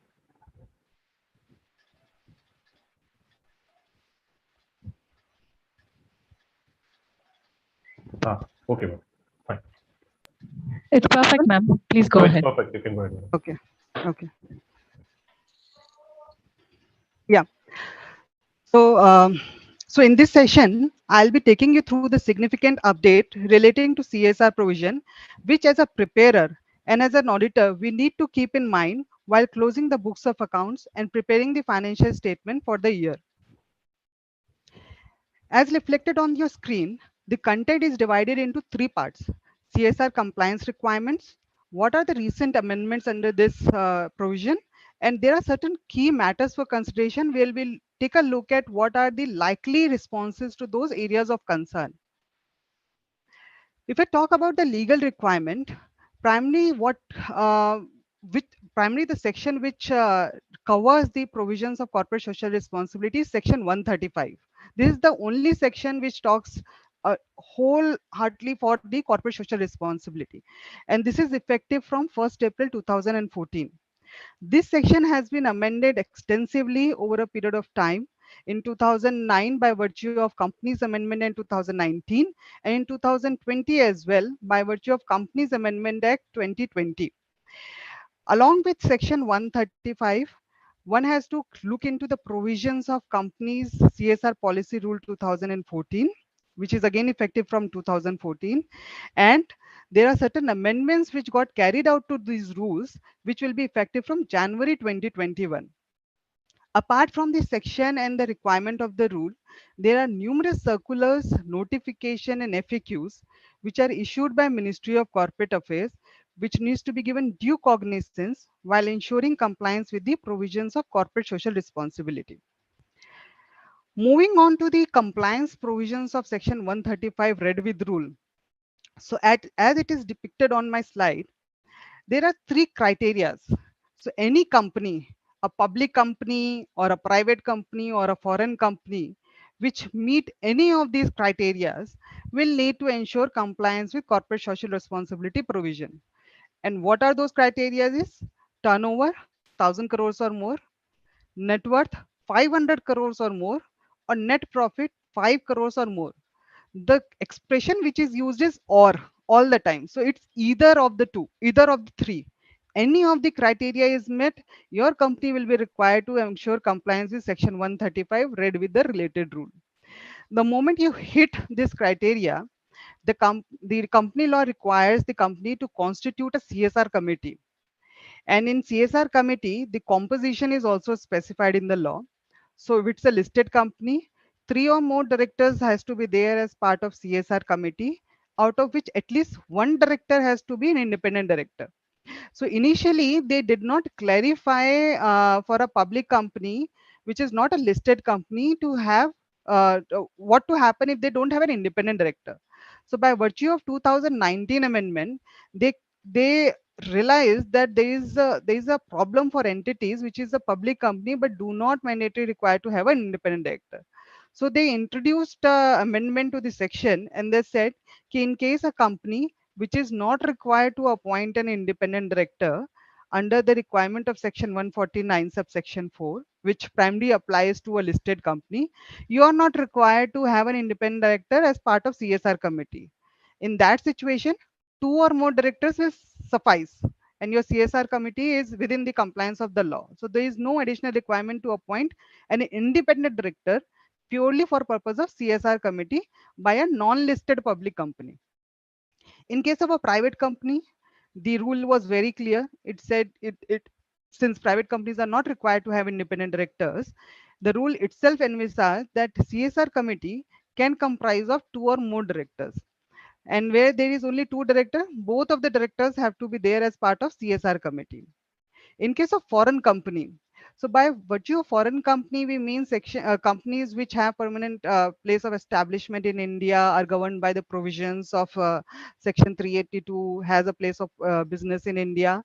So like branch office, liaison office, project office, those typically gets classified as foreign company. So in respect of foreign company, the rule provides that at least 2% should be there as part of CSR committee. Out of those 2, 1 person has to be resident in India who is authorized to accept documents on behalf of the company. So we all know the documents are required to be posted to the registered office of the company. Similarly, in case of a branch office or in a project office, an authorized dealer is there who is typically resident in India. So the person who is authorized to receive the document has to be forming part of that committee. and one member can be nominated by the foreign company. So that's how the composition work. Recently, there was an amendment which clarified that where your liability to where your obligation to meet comply with CSR provision is less than 50 lakh, this need not, that company is not required to constitute a CSR committee, because it's actually an attempt for ease of doing business. So what ministry realized that it's too harsh for a company which is only required to spend 50 lakh rupees on CSR obligation to constitute a CSR committee. So there they relaxed the provision and they said ki, okay, you don't go and constitute a CSR committee if you're only required to contribute 50 lakh as part of CSR obligation. The CSR function committee's function can be discharged by the board. Another exemption which gets available under this particular rule is for those entities which are unlisted public company or a private company which are licensed by RBI, IRDA, SEBI, and from International Financial Service Center located in multiple SEZ units. Those are not required to comply with the provision of Section 135 for the 5 years starting from the date of commencement of the business in that specified IFC area. And this exemption was given by virtue of a notification that came in 2017. So if I talk about what does the CSR committee do, so CSR committee actually formulates and recommend to a board the social responsibility policy, which shall indicate the activities that needs to be undertaken by the company or the areas where they want to spend their fund, which are specified in Schedule 7. So for CSR, company law has identified a separate schedule, Schedule 7, where they have listed down the areas where a company can channelize the fund for making for the betterment of the society. So those are specified. We have a slide on that also, okay, what kind of areas are being covered in Schedule 7. In addition to making formulating or recommending the CSR policy, the CSR committee also required to recommend the amount of expenditure that needs to be incurred on these activities. For example, CSR committee will say, okay, the company will go and do some activity for rural development area. Another activity they have chosen is like poverty, hunger eradication, all those kind of areas. So those kind of decisions are to be taken by CSR committee. Apart from this, they have required to monitor the CSR policy of the company from time to time to ensure that it is actually implemented in lateral split and it's not merely just put on the paper. Apart from this, there are additional duty casted on the board of directors with regard to disclosures. So as part of their board report, they have to disclose the composition of CSR committee and detail of the policy which are formulated for purpose of corporate social responsibility and the extent of CSR initiatives which are taken during the year.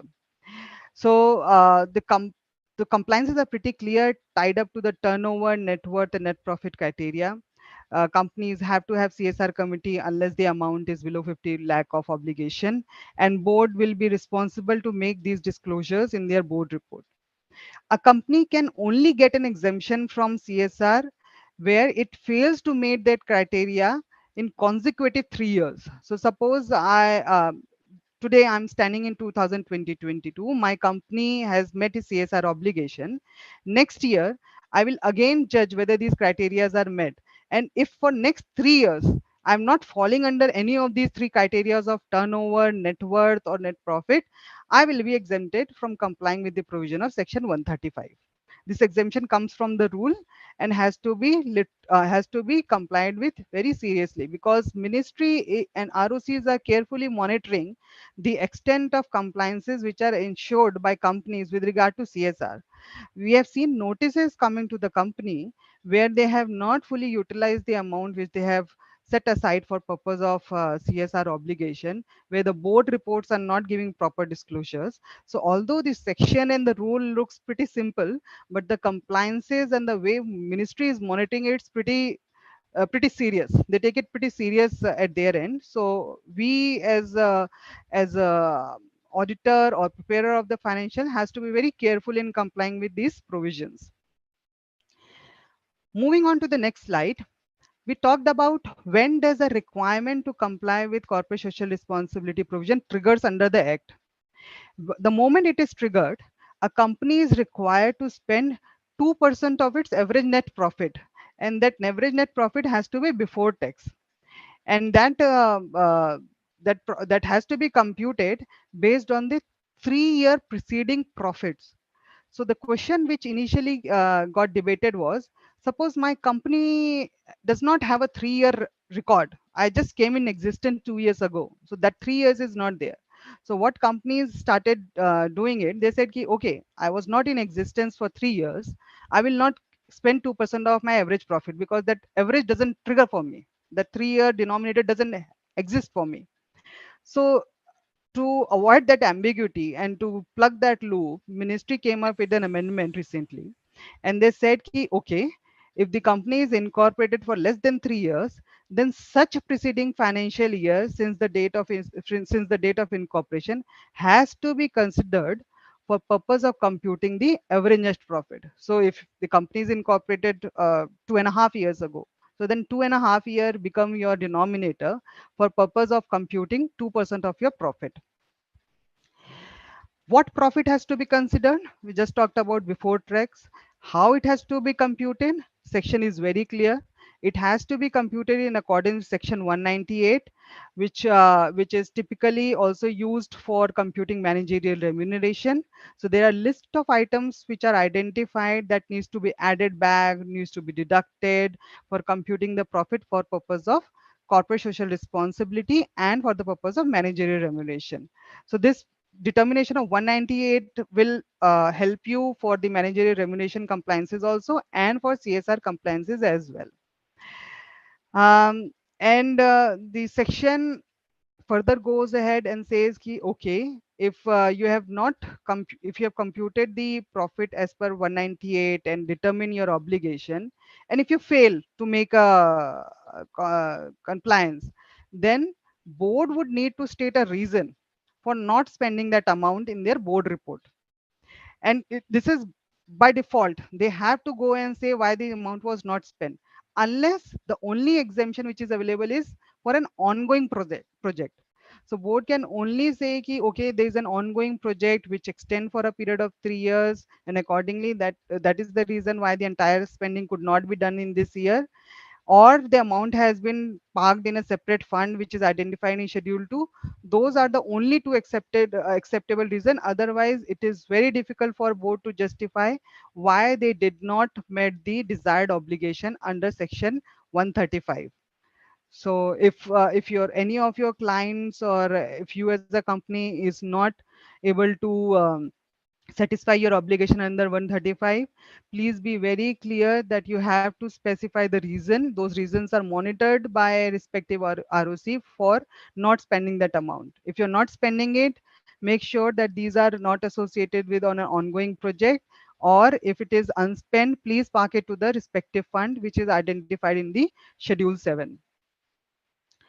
Then the next so in the beginning I talked about the fact that the provision required the company to make spending in the local areas or in the area around which it operates, because they believe since you're taking the resources from that local area, you should pay it back. So by local area, it is very important to understand what is the intent behind it, because it becomes a challenge for the company to identify what exactly is my local area, how to determine that local area. As an auditor also, you will try to identify whether actually the local area which is the intent of the law has been is the same way interpreted by the company. So in that case, company will need to interpret this very carefully and develop an appropriate consideration to identify the business operation and examine the circle of influence. So they have to clearly understand which area they are impacting by way of their operation, like geography or community which is impacted. That will help them to identify the local area where they would need to make necessary spending or adhere to the corporate social responsibility provision. Further, CSR expenditure in an area where only one particular community is a local area, is identified as a local area, is it's not to be taken literally, because the benefit is not to support a particular community in that area. It has to be interpreted in a general term. So be very careful that you should not say, okay, I'm just because my company is located in a rural area supporting a particular community of society, and that's why my spending is going toward that society. It may be challenged. The reason might be challenged that your local area is not defined properly. So the yardstick that will that has to be carefully assessed is the area, your operational area, which is impacting the society. The circle of influence is something that needs to be carefully determined and documented before you start identifying the activities in which the company wants to make any investment for. There are certain catches in the section which says that particular kind of spending will not be considered as a CSR expenditure. For example, activities in India only will be considered as CSR. So a company may say, okay, I'm a holding company in India, but my operations are outside India. So my subsidiary is making an contribution there. And that should be considered for purpose of CSR. That will not be accepted. So only the operations or activities in India will be considered for purpose of CSR compliances, except those entities which are engaged in training the sport personnel which perform at national, state, or union territory level. There are additional disclosure requirement both under the financial statement and in the board report. We have subsequent slide on that, and I'll be covering that as part of those slides. There are strict penal actions against that will be taken where the company fails to comply with the provisions of CSR, both against the company and the officer in default. And we'll be talking about that on this subsequent slide. Moving on to the next slide. The Act clarifies that there are various modes in which a company can make an root its corporate social responsibility obligation. So an important aspect that needs to be kept in the mind is how it has to be incurred. That is very critical when the company is establishing its policy or determining the activities that they want to uh, address through the CSR obligation. The Act allows the company to set up its own Section 8 companies. Section 8 companies, the moment we hear Section 8 companies, first thing comes to our mind is trust, society, a non-profit entity. So it is allowed under the law for a company to set up its own Section 8 companies. They can set up it along with other companies also. Together, they can form a Section 8 company and use it for the purpose of CSR spending. So companies or registered trust or registered society or those entities should ideally have a track record of 3 years. And these are also required to be registered with ROC in CAR 1 form. This is a new requirement which came last year, that these have to be registered with the authority for to be able to undertake CSR obligating activities under the company law. The intent of law is also very clear with regard to surplus that arise out of CSR activity. It is very clearly stated that these surpluses cannot be treated as part of business profit, and they have to be very sure that it is flow back into the CSR obligations. So if you have identified fund and you have parked that fund in an FD and you are getting a surplus out of it, it's not your business profit. You cannot take it as other income or a profit of your company. It has to go back to the purpose for which it was identified, the fund was identified. So that earning will go back to the CSR obligation and has to be spent accordingly. Other important things that needs to be kept in mind is direct or indirect contribution to political parties under Section 182 of the Companies Act will not be considered as CSR activity. Activities which are only benefiting the employees under Code of Wages Act is not a CSR activities. It also exclude the activities where a sponsorship is given by a company just as a marketing initiative or a publicizing initiative through product and services. That is also not considered to be CSR activity. It additionally exclude any obligation which a company is required to fulfill by virtue of operation of law of the land. That also cannot be regarded as CSR activity. An example would be like with this climate change being talked about everywhere, there are many regulators in the local areas have imposed serious restriction. Suppose a company is polluting the water, So the NGT, the environmental authority of that that area will say, okay, if your pollution level increases a particular beyond a particular level, you will be required to compensate by doing these kind of activities.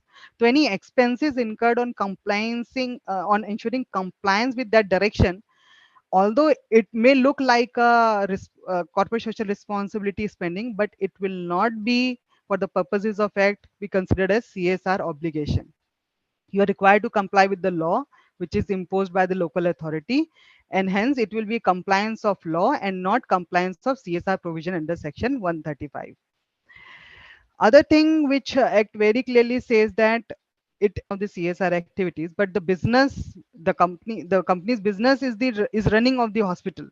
It's making profit out of that business. That hospital activities in the normal course of business will not entitle the company to get CSR benefit under section 135.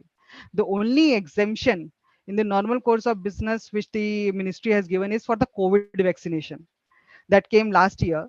So we all experienced these unprecedented times. The only exception came for R&D, research and development activities undertaken for purpose of COVID vaccination, and that too, this will be limited only for 2023.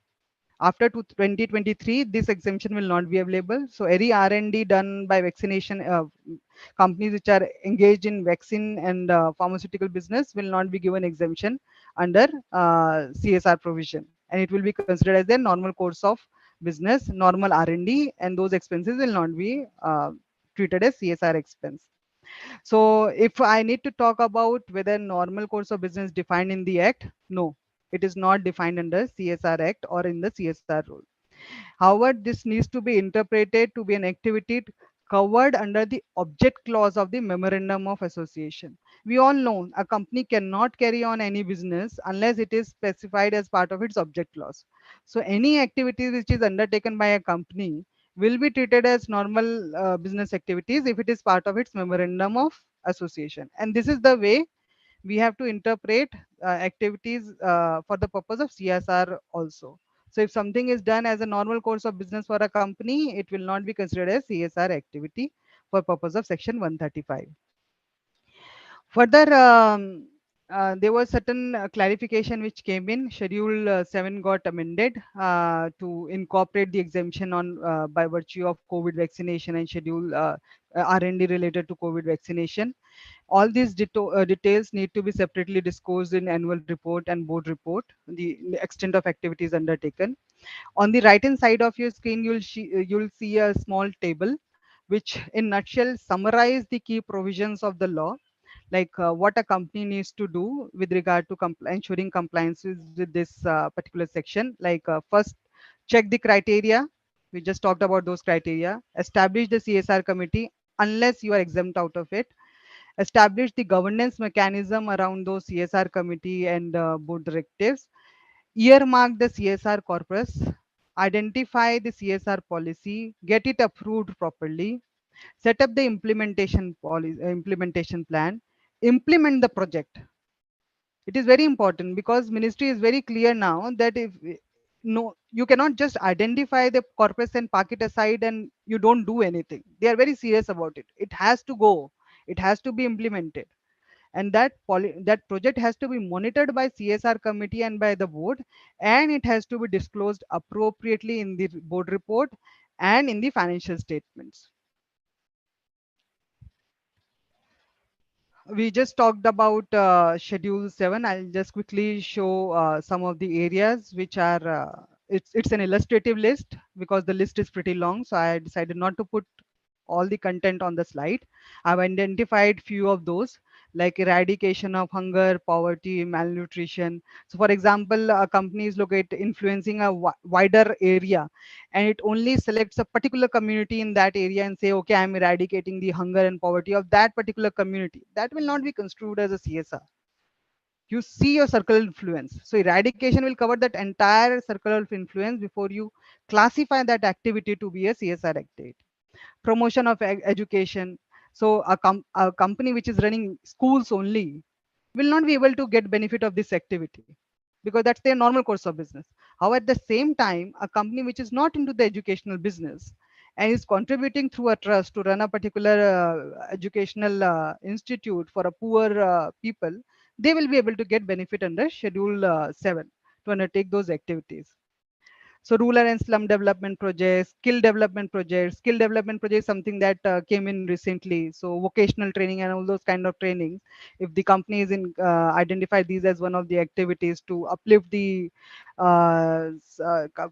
society within its local area, those will be allowed as CSR expenditure. Moving on to the next slide. So we just finished off talking about what are the key compliances as per the law and the related rule. And briefly, I have been talking about the amendments which came recently in 2019 and 2020. And all of those are effective from January 20 to 21. So now let's focus on some of these critical amendments. So by virtue of Companies Amendment Act 2019, major amendment that came in CSR provision was carried into two phases. First by 2019, wherein it was clarified that amount remaining unspent under section 135 pursuant to an ongoing project are to be transferred by the company within 30 days from the end of financial year to a special account that has to be opened by the company in that behalf on that financially with a scheduled bank, and that will be called as unspent corporate social responsibility account, and such amount shall be spent by the company pursuant to these activities which are identified as part of their CSR policy, and that has to be spent within 3 years. So the timeline is very much identified. It is said that you have to adhere to those. Unspent amount cannot go away, company cannot plow it back into the business, though it has to be clearly earmarked. If you're not utilizing it, park it to a separate bank account open with a scheduled bank, titled it as unspent corporate social responsibility, and make sure that that amount is spent within 3 years from the date of the financial year where you have left it unspent. Where the unspent amount does not relate to an ongoing project, it has to be transferred to a specified fund in Schedule 7. So if I talk about these funds, so going back to this slide, see there are funds like PM Relief Fund, PM Care Fund, other central government fund. So these kind of funds which are identified in this, like Swachh Bharat Kosh, Keen Ganga Fund, all these are the funds which are identified in Schedule 7, where a company can park its unspent amount within 30 days from within the period of 6 months from the expiry of its financial year, and when they park it to that respective account, it will be assumed that the compliance with section 135 is met. So the intent is whatever money got identified, either you spend it during the year. Second is if it's related to ongoing project, spend it in next 3 years by identifying that amount separately kept in a separate scheduled bank. Third, if it is not related to an ongoing project, then you transfer to a fund which is identified in Schedule 7. For example, PM Care Fund, Saksh Ganga Fund, and all those kind of funds which are there in the Schedule 7 only. With regard to other amendment, in 2020, there were certain additional matters which got clarified. So there was a lot of pushback that came from corporates, typically on the fact that okay, you are asking us to spend the amount fully. What if I make an extra contribution? I was supposed to spend only 100 rupees. Now I spend 150. Please allow me the benefit of that 50 rupees in the next year. So earlier that was not allowed. Once you spend, it is like for that year it was taken off. You are not given credit for that 50 years. But with lot of representation going from the corporates, ministry realized that yes, if you're asking the corporates to comply with the certain strict norm, you should additionally give them the benefit for extra amount they have spent during a particular financial year. So in 2020, if it was permitted that if a company spends an amount in excess of the requirement provided under section 135, the company may set off such excess amount against the requirement to be spent in next year succeeding financial year in the manner as may be specified in the act. It is again that manner, like you have to do it as per your policy, the activities are identified, it is implemented, monitored, and done by CSR committee. So it is allowed subject to the fact that a resolution is passed in this regard, and this is flowed back as a corporate social responsibility activity only. So in the Companies Amendment Act 2020, the penal provisions have been made strict. We'll talk about it later on the slide. And the last bullet is about CSR committee, which I had covered on my initial slide, that if the obligation to spend on CSR is less than 50 lakh, then you're not required to constitute a corporate social responsibility committee. Moving on to the other amendments that happened for CSR rules, the timelines were specified for the ongoing projects. So the moment a new word gets coined in the law, the first thing that comes to the mind of preparers and the auditor is how to interpret that particular word. So the ongoing project is being used, like you can spend your CSR on ongoing project. What does an ongoing project means? So the rule defines ongoing project. So an ongoing project, as per the rule, is a multi-year project having timelines not exceeding 3 years and excluding the financial year in which it started. So suppose I started my activity, the project in 21-22. So this year will be excluded, and next 3 succeeding years, 22-23, 23-24, 24-25 will be considered as 3 years that will be available to me to spend my CSR obligation on that particular ongoing project. However, board will continue to have a justification on why that project requires that particular time period. If since board is additionally empowered to extend it beyond 1 more year, so they can pass a resolution and extend the 3 years for another 1 year, but with a proper justification, and that again has to be disclosed in the board report. CSR, we have talked about, can only be spent through trust, registered society, Section 8 companies, provided they are registered with ROC in CSR 1 form. Another interesting compliance that has flown by virtue of recent amendment is Chief Financial Officer or a person responsible for financial management would require to certify to the board to the effect that funds so disbursed have been utilized for the purpose for which it was approved. So board so what ministry is trying to do, it is covering all the levels of management to ensure that adherence to these laws is met in the spirit. So CFO will be responsible to certify it to the board saying that okay, you approved the fund and it was utilized in the intended manner. Board will be responsible for disclosing it to the society at large in their board report that okay, I have made in spending, this is my composition, this is the amount I have identified, and this is the amount I have spent. And third, financial statement will also talk about where you have spent that amount, what is the extra amount, what is the shortfall amount, all the disclosure will come. So it's like a truly transparent report that will come on CSR obligation, and from CFO to the governance to CSR committee, preparers, auditor, because even auditor will be required to opine on it. I have a slide on auditor responsibility all also on this. So all relevant stakeholder are being duty bound under the law to make sure that intended spendings are made and relevant disclosures are given in the fully transparent manner. Another thing we have already talked about this is surplus out of CSR will not be considered as business profit and needs to be plowed back. CSR expenditure set off, we have talked about transfer of capital asset created, acquired by the company. This is another interesting fact which came in the rule by virtue of recent amendment. So earlier, how it was done, like the company was able to control the asset, which they were telling that, okay, this is my capital asset, for example, a hospital building.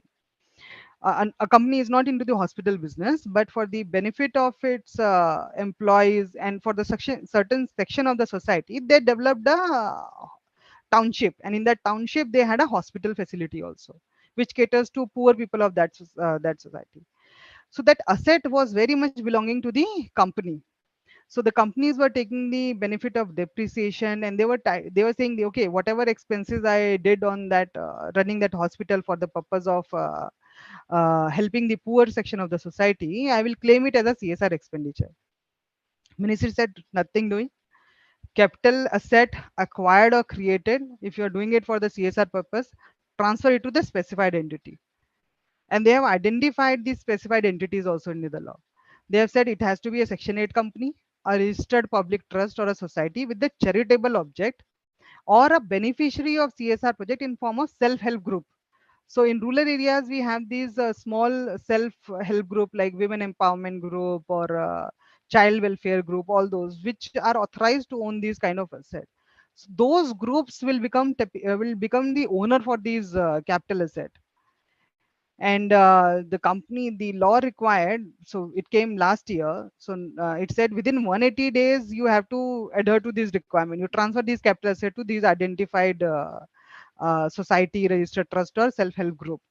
And they have additionally allowed 90 days extension with the board passing a resolution and giving a proper justification in this regard. So when we are closing the accounts for this year, typically this compliance should have been ensured. If the company has not ensured this compliance, that there is a non-compliance with the law, and it has to be dealt appropriately in the audit report. Then the next one is about impact assessment.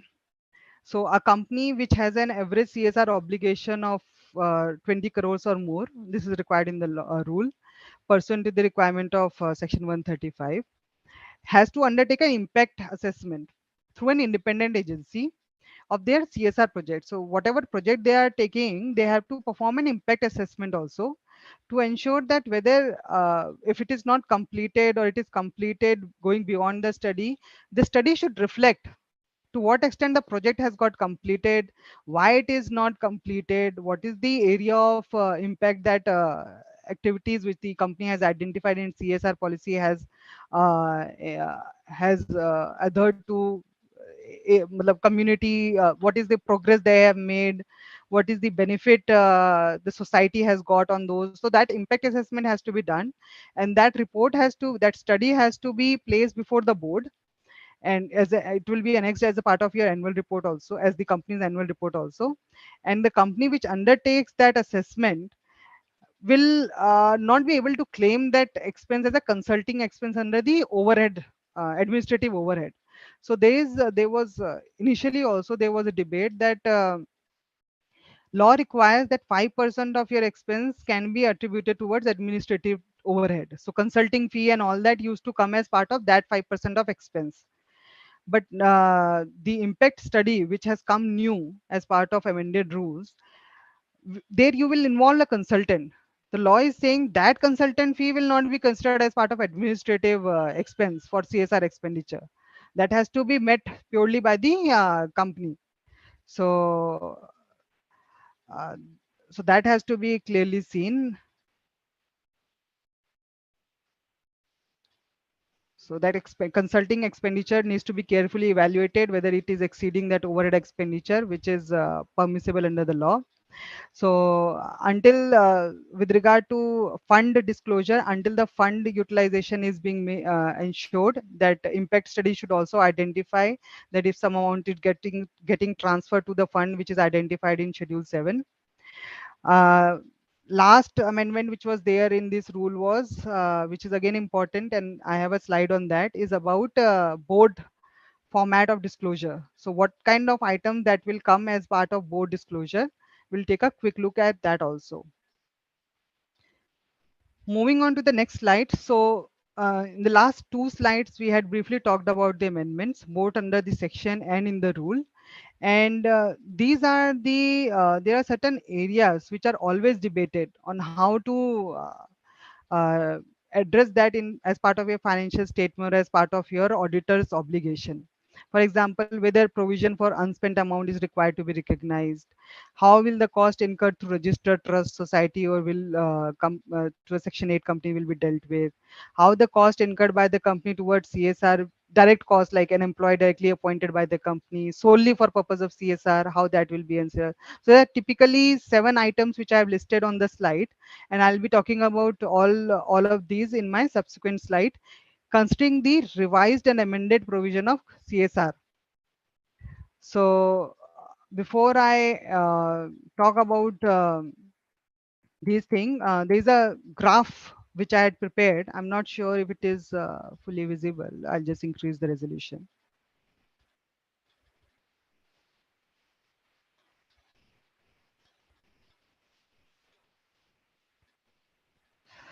So this graph in nutshell describe the recent amendment in a brief form. So as a company, at the commencement of the year, I will compute my CSR liability 2% of the profit preceding 3 year or the less or shorter of the period, whatever the case may be. During the year, I will identify my CSR spending that will be there. At the year end, I will see whether there is a shortfall in CSR spending, whether there is a CSR spending in excess of the requirement, or whether there is a surplus arising from CSR spending. So there are three scenarios which can happen as at the year end. So if I'm falling into the first scenario, there is a shortfall in CSR spending pursuant to an ongoing project. So if it is a ongoing project, don't worry, 3 years time period is there for you, which can further be extended by director by 1 year, provided there is a justification. That amount of shortfall has to be transferred to a special bank account titled as unspent CSR account, and that will be get spent over 3 years. And over 3 years also, if it is not spent, then it will get transferred to a fund which is identified in Schedule 7. Second category, other than ongoing project.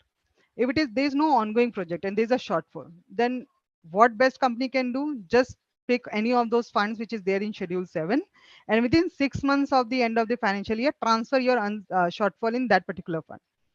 Now moving on to the second scenario, CSR spend in excess of the requirement. We have talked about it. So so the now ministry allows that excess spent over the CSR obligation can be set off against the requirement to be spent in immediately succeeding 3 years.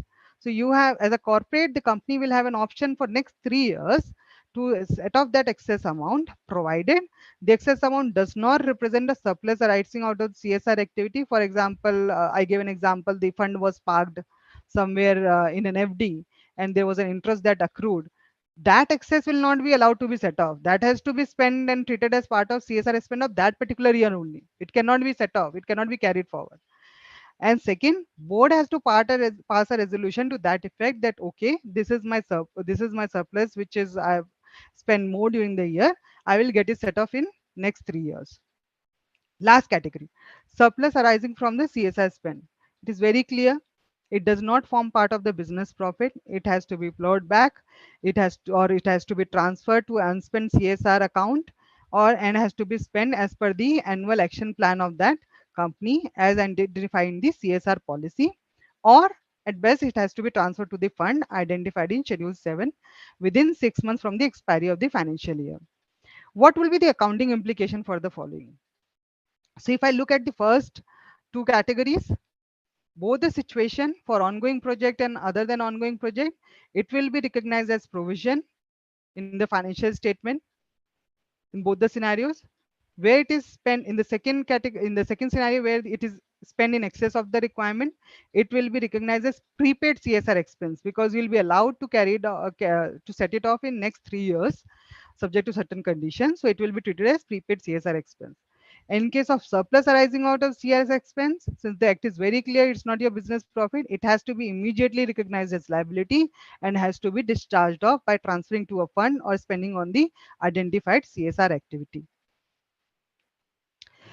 So this is something that we have to be keeping in mind before I respond to those 7 matters which I had identified on this slide, on the previous slide, because the graph actually help us in responding to these queries. First, provision to be recognized for unspent CSR amount as at the year end or quarter end. So the question which came typically for entities which prepare interim accounts, they have like a listed company prepare quarterly accounts.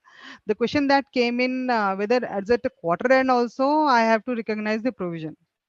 So the law requirement is very clear. It says the company has to spend in a financial year.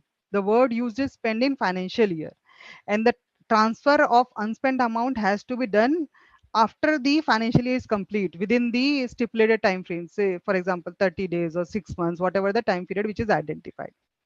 The unspent amount typically represents an obligation under AS 29 or Ind AS 37 that deals with provisions, contingency and contingent asset. And so the way law reads it says spend. It's not about the creation of fund. So it does not say you start proportionately taking out certain amount, they parking it as a part of fund every reporting period end. It says during the financial year. So your obligation has to be assessed as at the financial year end only, unless and until something a company has done a kind of arrangement with a trust or a registered society that they have a quarterly obligation triggering it. Otherwise, the requirement or compliance with section 135 has to be assessed at the year end. So provision to be created for the unspent amount in the financial statement as at the year end only, including the circumstances where the company has already initiated the activities and obligations are there forming part of its contractual obligation. So a provision of CSR considering the requirement of the word spend is there will not trigger for a quarter. So reference will also needs to be drawn to SEBI listing obligation and disclosure requirement, which require that quarterly results to be prepared in accordance with the recognition and measurement principles of AS 25 and India's 31 in India's 34, and relevant rules which are issued from institute from time to time. And thus where the company, so I in the beginning also I cautioned, unless a company has committed a kind of a contract which happens quarterly or 3 months or 6 months with a particular trust or society, they'll not be required to do any quarterly provision as at the quarter end. It will only be done at the financial year end. So based on LODR requirement of AS 29, India's 37, read with the intent of the law, the company will not have a present obligation on the quarterly basis arising from the provision of Companies Act 2013, and thus they'll not be required to accrue any proportionate amount of CSR obligation as at the quarter end. However, the company can voluntarily make a disclosure in this regard in their quarterly financial results, where the company intends to disclose, okay, that this is the extent of amount I should have spent, I have done, and all that. That disclosure they can do, but they are not required to make a provision in their quarterly financial statement on account of section 135 obligation. Moving on to the next matter which is debated a lot is about own staff salary and administrative overhead as part of CSR spend. So administrative overhead is something that got defined now, and it is part of the amended rule. And it means expenses incurred by the company for general management and administration of CSR responsibility. So it's like activities which they undertake for discharging their obligation. And it shall not include the expenses which are directly incurred for designing, implementing, monitoring, evaluating a particular corporate social responsibility project or a program. Further, there were certain clarification which were issued with regard to administrative overhead. For example, MCA Wided Circular 21 issued in 2014 clarified that salaries paid by the company to regular CSR staff as well as those who volunteer for the purpose of CSR activities can be factored into CSR spend. Subsequently, in September 14, they came up with another notification where they said ki expenditure made on building CSR capabilities has to be limited within 5%, and that will be construed as part of overhead, administrative overhead. Then again, they came up with the circular in 2014 itself with regard to a company which is using its regular staff for purpose of CSR activities.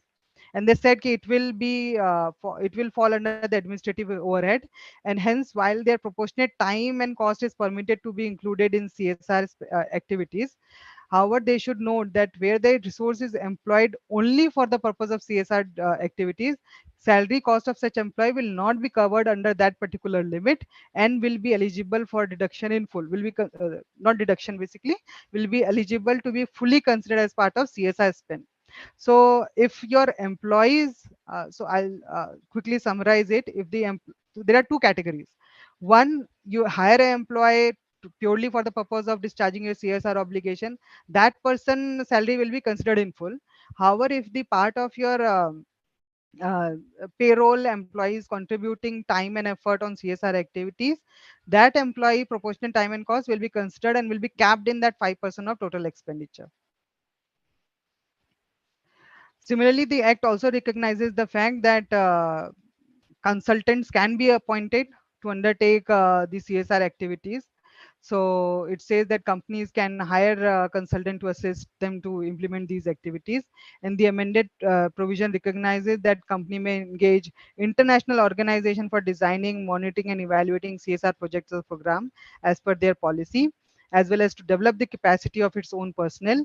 And so consulting companies can which are providing this kind of assistance uh, will the fee which is paid to that consulting company shall fall within that 5% of total expenditure limit, that overhead expenditure limit, and will be construed as CSR expense to the extent of those 5% capping only.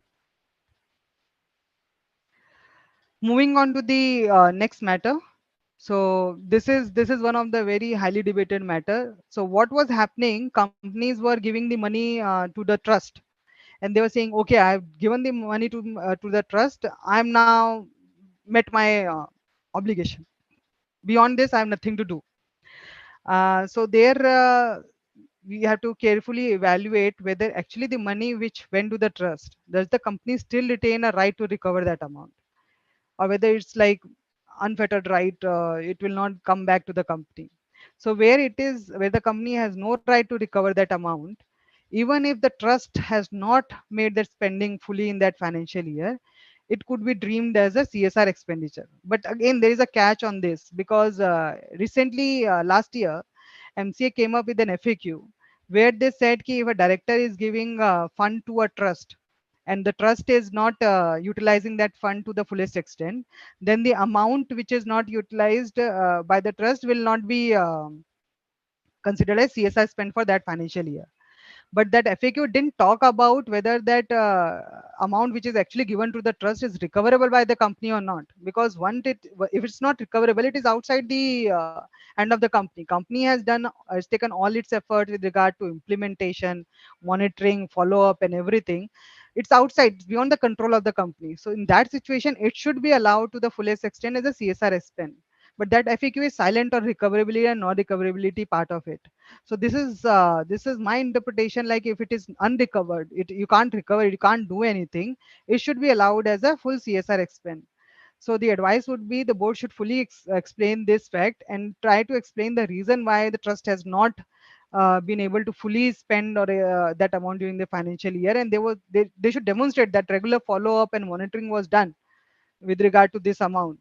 By if they are able to justify that as part of their board report and relevant disclosures given in the financial statement, I believe that they will not be construed as a non-compliance under the law. But this is something that needs to be tested. I haven't seen across anything which is challenged by ROC on these grounds. But there's an FAQ which I wanted to highlight, that's still a matter of debate. Where it is recoverable, it is very clear. If the trust, you have given an amount to the trust and you can recover recover the unspent amount, then the amount which is not spent will not be construed as CSR spending for that financial year. So second part is very clear. If you have right to recover unspent amount, recover it. It will not be treated as CSR spending for that year. If you have recovered it, better to park it in the fund which is identified in Schedule 7 and do and comply with your CSR obligation. But where you don't have a right to recover, be very sure and very careful in drafting your board report and justifying the reason why it was not spent by the trust in spite of repeated follow-up from the company side. Moving on to the next part, CSR expenditure on capital asset. We have already talked about this. So initially companies were allowed to own these assets, but now the rule is very clear. It says nothing doing if the spending is done on a capital asset, that capital asset has to go away from the company. It has to pass on to a company, a Section 8 company, or a public authority or self-help group as identified in the rule.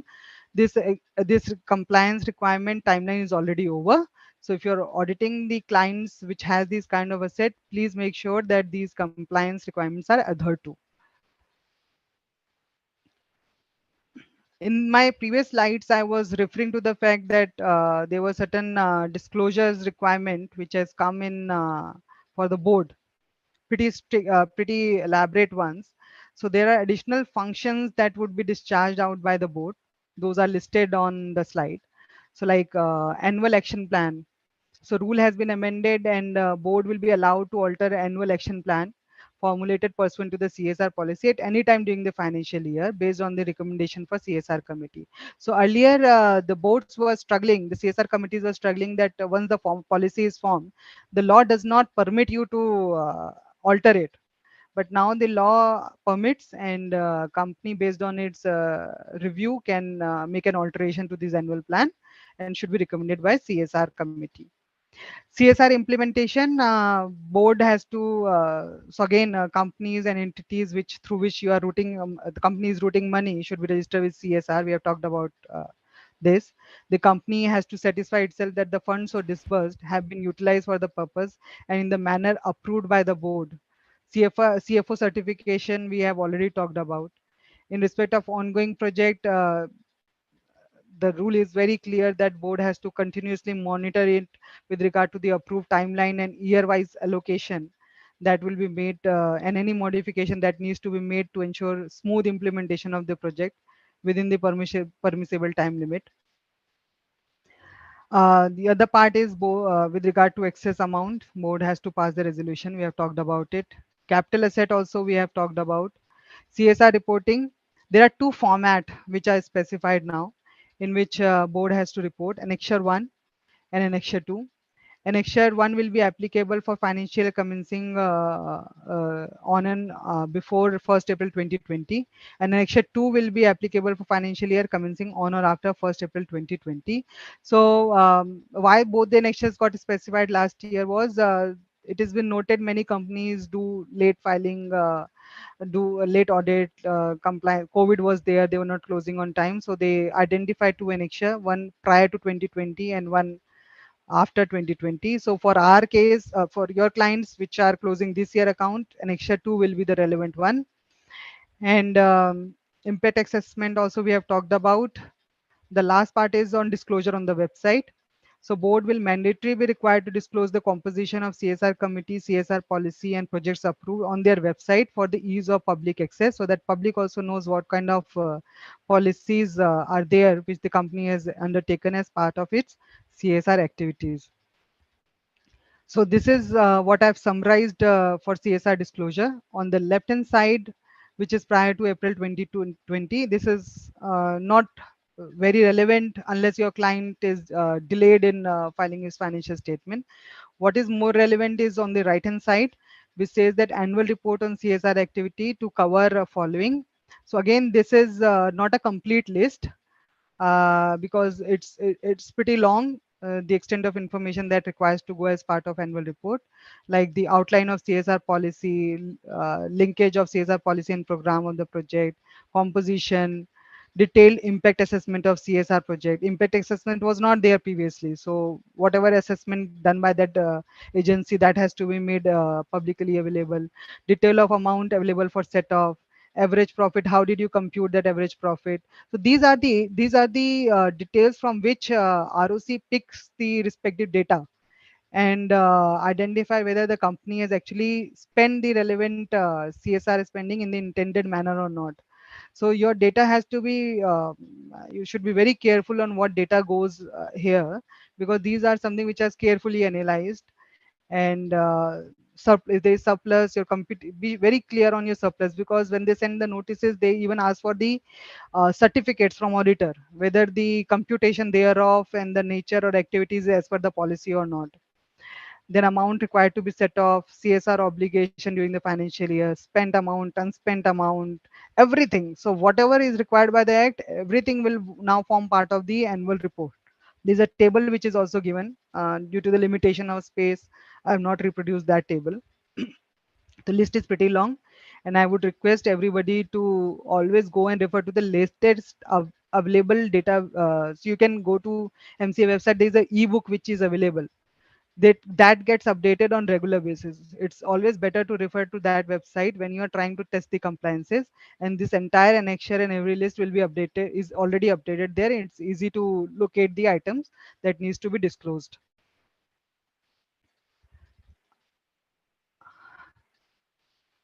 Penal provision. So till now we have talked about when the compliance will trigger, how the compliance needs to be ensured, what are the recent amendments with regard to CSR provision. Now let's talk about the penal provision. It's very easy to say ki, okay, if I'm not done the compliance, what next? Because people are used to fighting the case in the law. It keeps going on and on and on. So people say, okay, I've not done the compliance. What will happen next? So first of all, I would like to say that we should not apply materiality to these kind of decisions, because the intent of regulators is pretty clear in these kind of regulations. They don't go by the materiality. 2% for a very big company is nothing, but the law thought that it is important to bring it as part of the law and mandate it as part of compliance. So in this situation, although the literal interpretation of auditing standard, if you look at standards on auditing 250, it says material non-compliances. Don't apply materiality in these kind of provisions. That's my humble request. Like, it's very difficult. The intent or the intent of regulator will get vitiated if you start applying materiality to provisions like CSR, because everything will turn out to be a material for a company which is having large turnover, and 2% stand nowhere.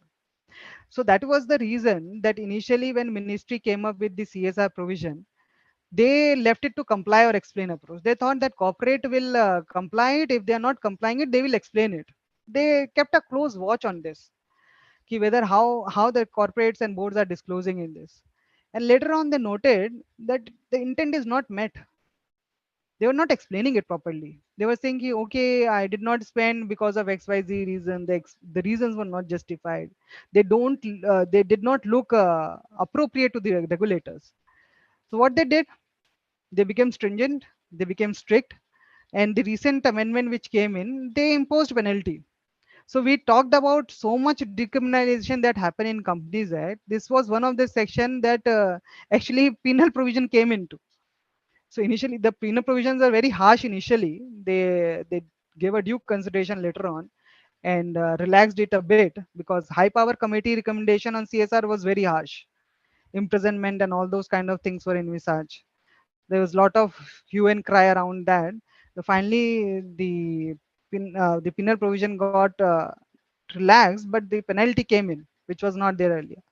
The company shall be liable. So the way law reads is, the company shall be liable to penalty of twice the amount required to be spent, required to be transferred by the company to the fund as specified in Schedule 7, or unspent social responsibility account, or rupees 1 crore, whichever is less of the three amount to be transferred to unspent amount to be transferred to the fund, or 1 crore, whichever is less will be imposed on the company. For the officer in default, the amount will be 1/10 of the amount that is required by the company to be transferred to such fund, or unspent corporate social responsibility, or 2 lakh rupees, whichever is less. So for officer, there is a separate penal provision, and for the company, there is a separate penal provision.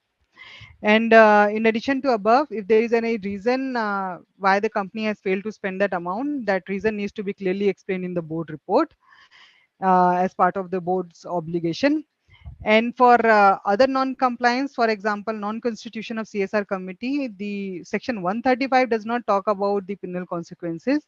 So my understanding that this will get covered into general provisions of general penal provision, that is section 450 of the Companies Act, and those will have to be uh, adjudicated in those respective sections. Moving on to the disclosure requirement. There was a technical guide which was released by Institute on expenditure of corporate CSR committee of Institute on expenditure on corporate social responsibility. The technical guide required company to disclose the gross amount to be spent, whether that amount was spent on construction or acquisition activities or any other form of activities, whether that amount was paid in cash or otherwise. Now, with the guidance note on Schedule 3, both Division 1 and 2, they have given additional disclosure requirement with regard to CSR obligation. For example, if your section contribution to a trust is a party which is a related party, as per AS 18 or in AS 24, those have to be disclosed accordingly in the financial statement. If there is an unspent amount provision for which is required to be made, that has to be disclosed. Movement with regard to those provision has to be done. Additional disclosure in view of recent MCA notification, where they have said whether it is related to ongoing projects, whether it is related to it is transferred to a fund for Schedule 7 activities, all those kind of disclosures would additionally need to form part of your financial statements. We just talked about how the financial statement would need to take care of these corporate social responsibility obligation. Another important part is our obligation as an auditor. If we are doing the audit of a company which is required to adhere to the corporate social responsibility, we are also obligated to check these compliances. And the responsibility comes from SA 720, Standards on Auditing 720, that talks about auditor responsibility relating to other information. So we just saw that most of the information board will be required to disclose as part of a board report. And 720 requires that when you are looking at the financial statement, you have to do a careful evaluation of information that surrounds the financial statement. So MDM, your management MD&A reports, board reports, it all surrounds the financial statement. And 720 requires that as an auditor, you are obligated to ensure that whatever is coming in the financial statement is actually tying up or consistent to the board of directors report also. So if there is an inconsistency between the two, then you have to report it as part of other information. So that obligation comes from 720. Then CARO 2020. So when CARO got amended in 2019, when it came in, there is a specific requirement in the CARO 2020 to comment on whether the company has met the CSR obligation and whether if there is an amount which is unspent, whether that has been appropriately dealt in accordance with the requirement of the law. So as an auditor, you are anyways obligated to comment on that. And that doesn't talk about applying a materiality there. You have to factually report it. If there is an unspent amount, you have to report it. What is the unspent amount and how the company is doing it. So as an auditor, there is an increased obligation for us with regard to CSR compliances. And accordingly, whatever amendment came in, what are the intent of the law, the way various FAQs notification has been clarifying the various intent of the ministry has to be carefully looked into, analyzed, and adherence to that has to be ensured by the corporate preparers of the financial statement to be able to be considered as fully compliant. And we as an auditor should be very careful in analyzing those, understanding the rationale, and giving a clean report on with regard to compliances with CSR. So with this, I close this session and happy to take up any questions. Thank you. Thank you, Ridhima ma'am. It's really a wonderful session. There are a couple of questions here. Can I go ahead with those? Sure, sure. Yes, ma'am. Can you elaborate a bit on this National CSR Cell, the intent and the activities they are into? And I recently heard that they're working a lot on CSR related areas. National CSR Cell, that is under the ambit of Ministry of Corporate Affairs. Yeah, yes, ma'am. Yes, ma'am. So, so I had a very limited interaction with this cell in one of the committee meeting. So initially, what had happened, the birth of this cell actually came because of non-compliance with this particular section. So there is one thing I wanted to say, CSR is something which is closely monitored at parliamentary level also. Whatever money they are required to spend, whether corporate is actually spending that amount or not. So this CSR cell is something which scrutinizes it. Okay. The information gets passed on to this cell. They look into the report, they understand, they try to see whether the intended money is coming and whether it is going into the intended project or not. So that is how they came into the picture. But I am not very expert on talking about how this ministry cell will actually operate. Okay. Because there are so many activities or in every ways company is monitored. So why a specific cell for CSR? This is the reason. Because they want to ensure stricter compliance on this. They are very serious with this. Yes, ma'am. Okay. And how because about this? All those funds, Swachh Bharat Ganga Clean Fund, Swachh Coast Fund, Prime Minister Fund, all those are very high, powerful funds. Yes. They want that money to go in those funds or you undertake activities. That's why this CSR cell is closely monitoring it. Okay. Okay. Understood. Okay. How about the CSR audit? Is it going to get compulsory over a period of time? That's the intent, it appears to be. There's a lot of discussion which is going on. Even if you do a Google search, you'll get to hear about social audits being talked about by stock exchanges, with this climate change picking up. And then CSR committee also came up with the report on CSR compliances. So if I see the culmination of all these activities which are happening, we are not very far off from getting this into audit domain, like ensuring a further stricter analysis for CSR compliances. It can be a reality at any time. Okay. So probably it will be one more opportunity for all chartered accountants as a professional opportunity. CSR audit. It can be professional opportunity, but the problem is we need experts in these areas. Because as a chartered accountant, we are expert in financial statements. We can watch the numbers.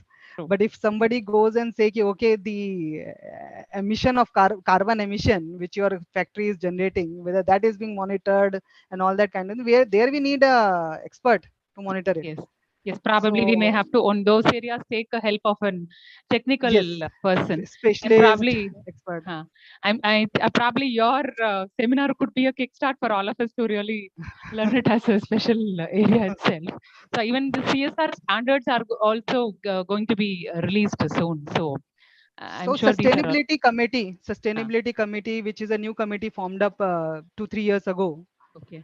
With the Institute of Chartered Accountant, that's actually undertaking this activity on assurance, trying to get standards in India. Okay. Similar standard is being similar committee is operating in international level also, international standard sustainability committee. Okay. They all are working towards identifying a common I would say a standard under which these can be reported upon, because presently we don't have any reporting standard in India that is equipped to report on these kind of activities. Okay. And just one more question. We've had recently the CSR2 form, which was introduced, and it's been made compulsory for all companies to file. I think, if I'm not wrong, this month end is the last date. It's been extended for filing these forms. So what is the real necessity for a CSR2 form itself, wherein all the details per se are given in the director's report itself, which has been amended to have a detailed annexure? So what would be the real requirement to have a CSR2 form? Is it to really capture the data or anything else? Yes, data analysis is the real ask, because the moment you put a data in a particular specified form, it becomes very easy for regulator to perform analytical reviews. They can easily take out the data from there. With director report, somebody will write in a particular paragraph, somebody will write in different paragraphs, so the comparison doesn't happen. That's why these forms actually pop up, where you will ask to put in a particular structured way. Okay, understand. Okay, fine. There is one more question in the chat. I think our CP committee chairman, Yomurthy, can help on this. Yomurthy, can you just take up the question from the chat?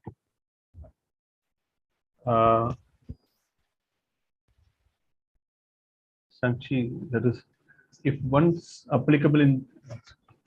If I can read that. If once applicable in the year 2021, is it compulsory to comply with all regulation, even if not satisfied with the turnover requirement for the succeeding 3 years? So that's what I said. Ki you can only get an exemption from the requirement of section 135 if for next 3 years you don't meet that criteria. So your 2021, if it is applicable, you have to wait for 3 years to get exemption. Otherwise, you have to comply with the provisions of the law.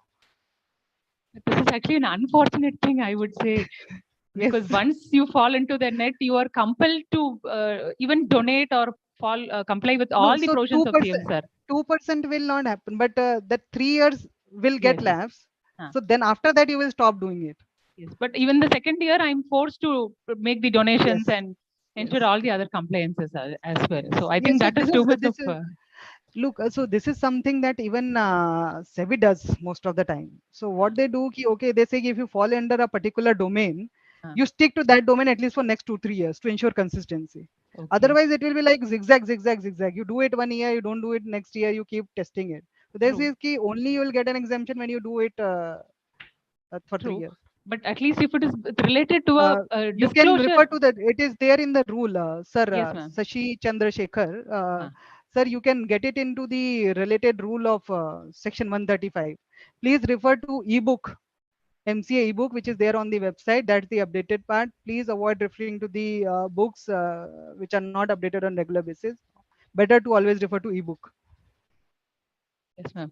It's really nice to have all the detailed information, but I would always personally think that if it is in terms of compliance in case of disclosure, it is fine. But again, you're going to compel me to donate even for the second year and third year, where I really don't have a profitability or a net worth or a turnover criteria. It really becomes tough for one company. So honestly, Priya, I agree. For some companies where it becomes tough, for COVID scenario, there would be some companies which will be facing this kind of scenario. And if they make a representation, ministry is happy to consider it.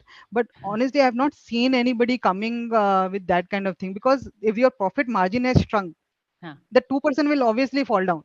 Yes, true. That will be very small number. True, true, very true. That way. And you can even carry forward it now. The provisions are pretty relaxed that way. Okay. So in a way, we keep talking about climate and all that thing. The ministry started thinking in 2008 it about itself. They said ki unless we compel something, so India, that's how it works. Unless you make a rule around it, it is never complied. Very true. Madam, there's one more question actually. Yes, sir. It's if a private company allocates, say, for example, 11.25 lakh for March 2020, rupees 20.521 towards here, and pays amount Prime Minister NRF on, say, what are the consequences? Sorry, sir, I didn't get it. What are the consequences means? Is it like within 2% or this set off and all that has happened last year? That started from 2021.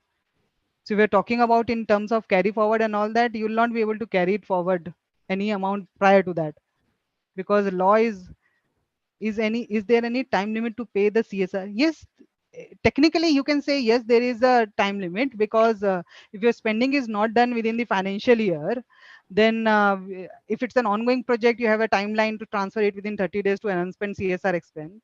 If it is for not an ongoing project, then you do a fund which is under Schedule 7. You have 6 months timeline from the financial year to transfer that amount. So in that way, time limits are there.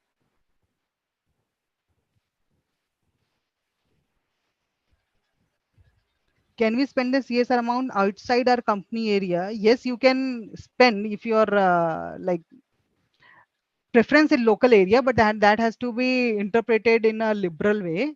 But try to see if your company is actually influencing that area. That's the intent. Why will you go and spend into another area where another company is creating a problem? Why you're not focusing on your area? Is there a delay? What are the consequences? That is what I want. So if there are delays, then the consequences are the penal provision.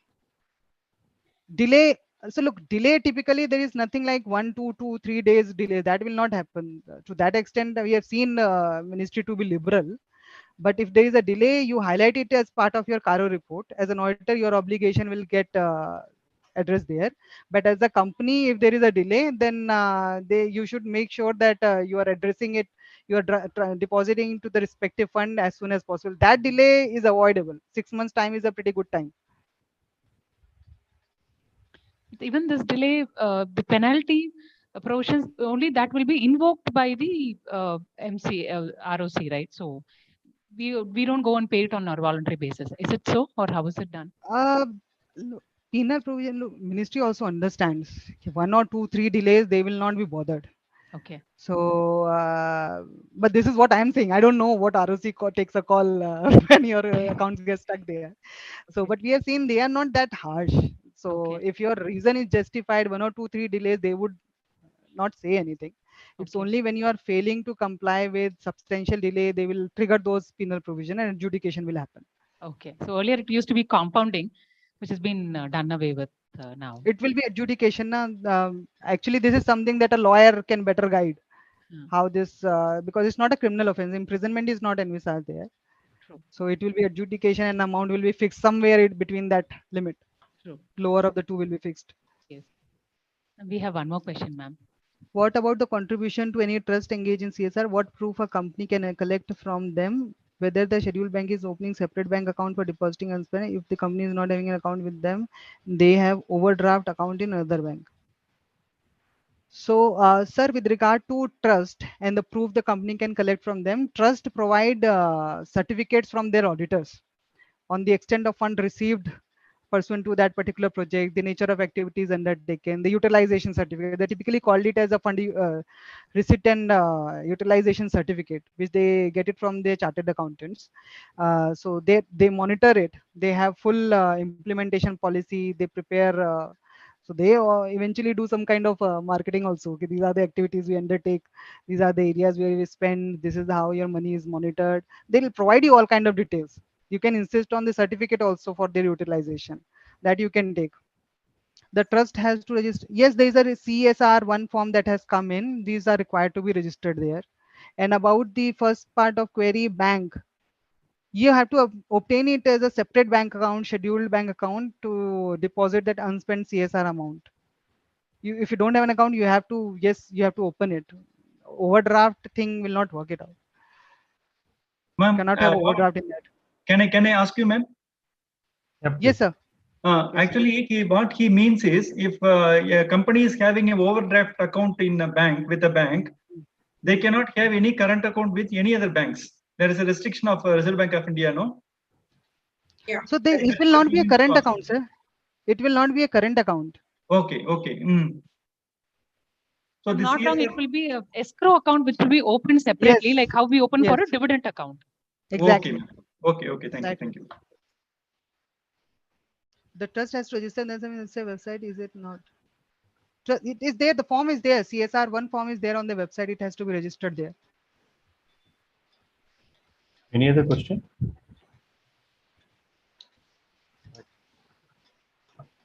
I think it's a really wonderful session, madam. It's a really wonderful session, and now I request CA Madhumita madam to give a vote of thanks and just tell about the tomorrow program also. Please go ahead, madam. Thank you.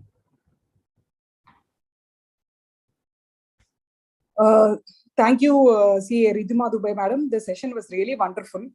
It had opened up our thinking on different aspects of the CSR. So we have also come to know that there are various professional opportunities if we really go deep into the subjects. And we get to know the number of amendments which are happening in all the subjects, which are all the aspects of CSR, which means we have to get updated really fast in this area. So thank you, ma'am, for this wonderful session. I also thank Priya madam, the Central Council member, for guiding us through this 5-day session. I also thank the branch which has arranged such a knowledgeable program and arranged such wonderful speakers like you. Thank you, madam. I now ask Priya to brief about tomorrow's program. Thank you very much. Thank you. Tomorrow we have 2 sessions, one at 2 to 3:30 p.m. on key safeguards and audit reporting by CA Priya CCM madam.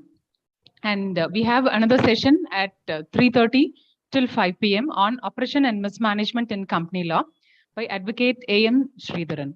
Thank you, participants. I wish the same kind of participation and more tomorrow also throughout the program. Thank you. Thank you, madam. Thank you. Thank you, madam. Thank you. Session end பண்ணிடுமா?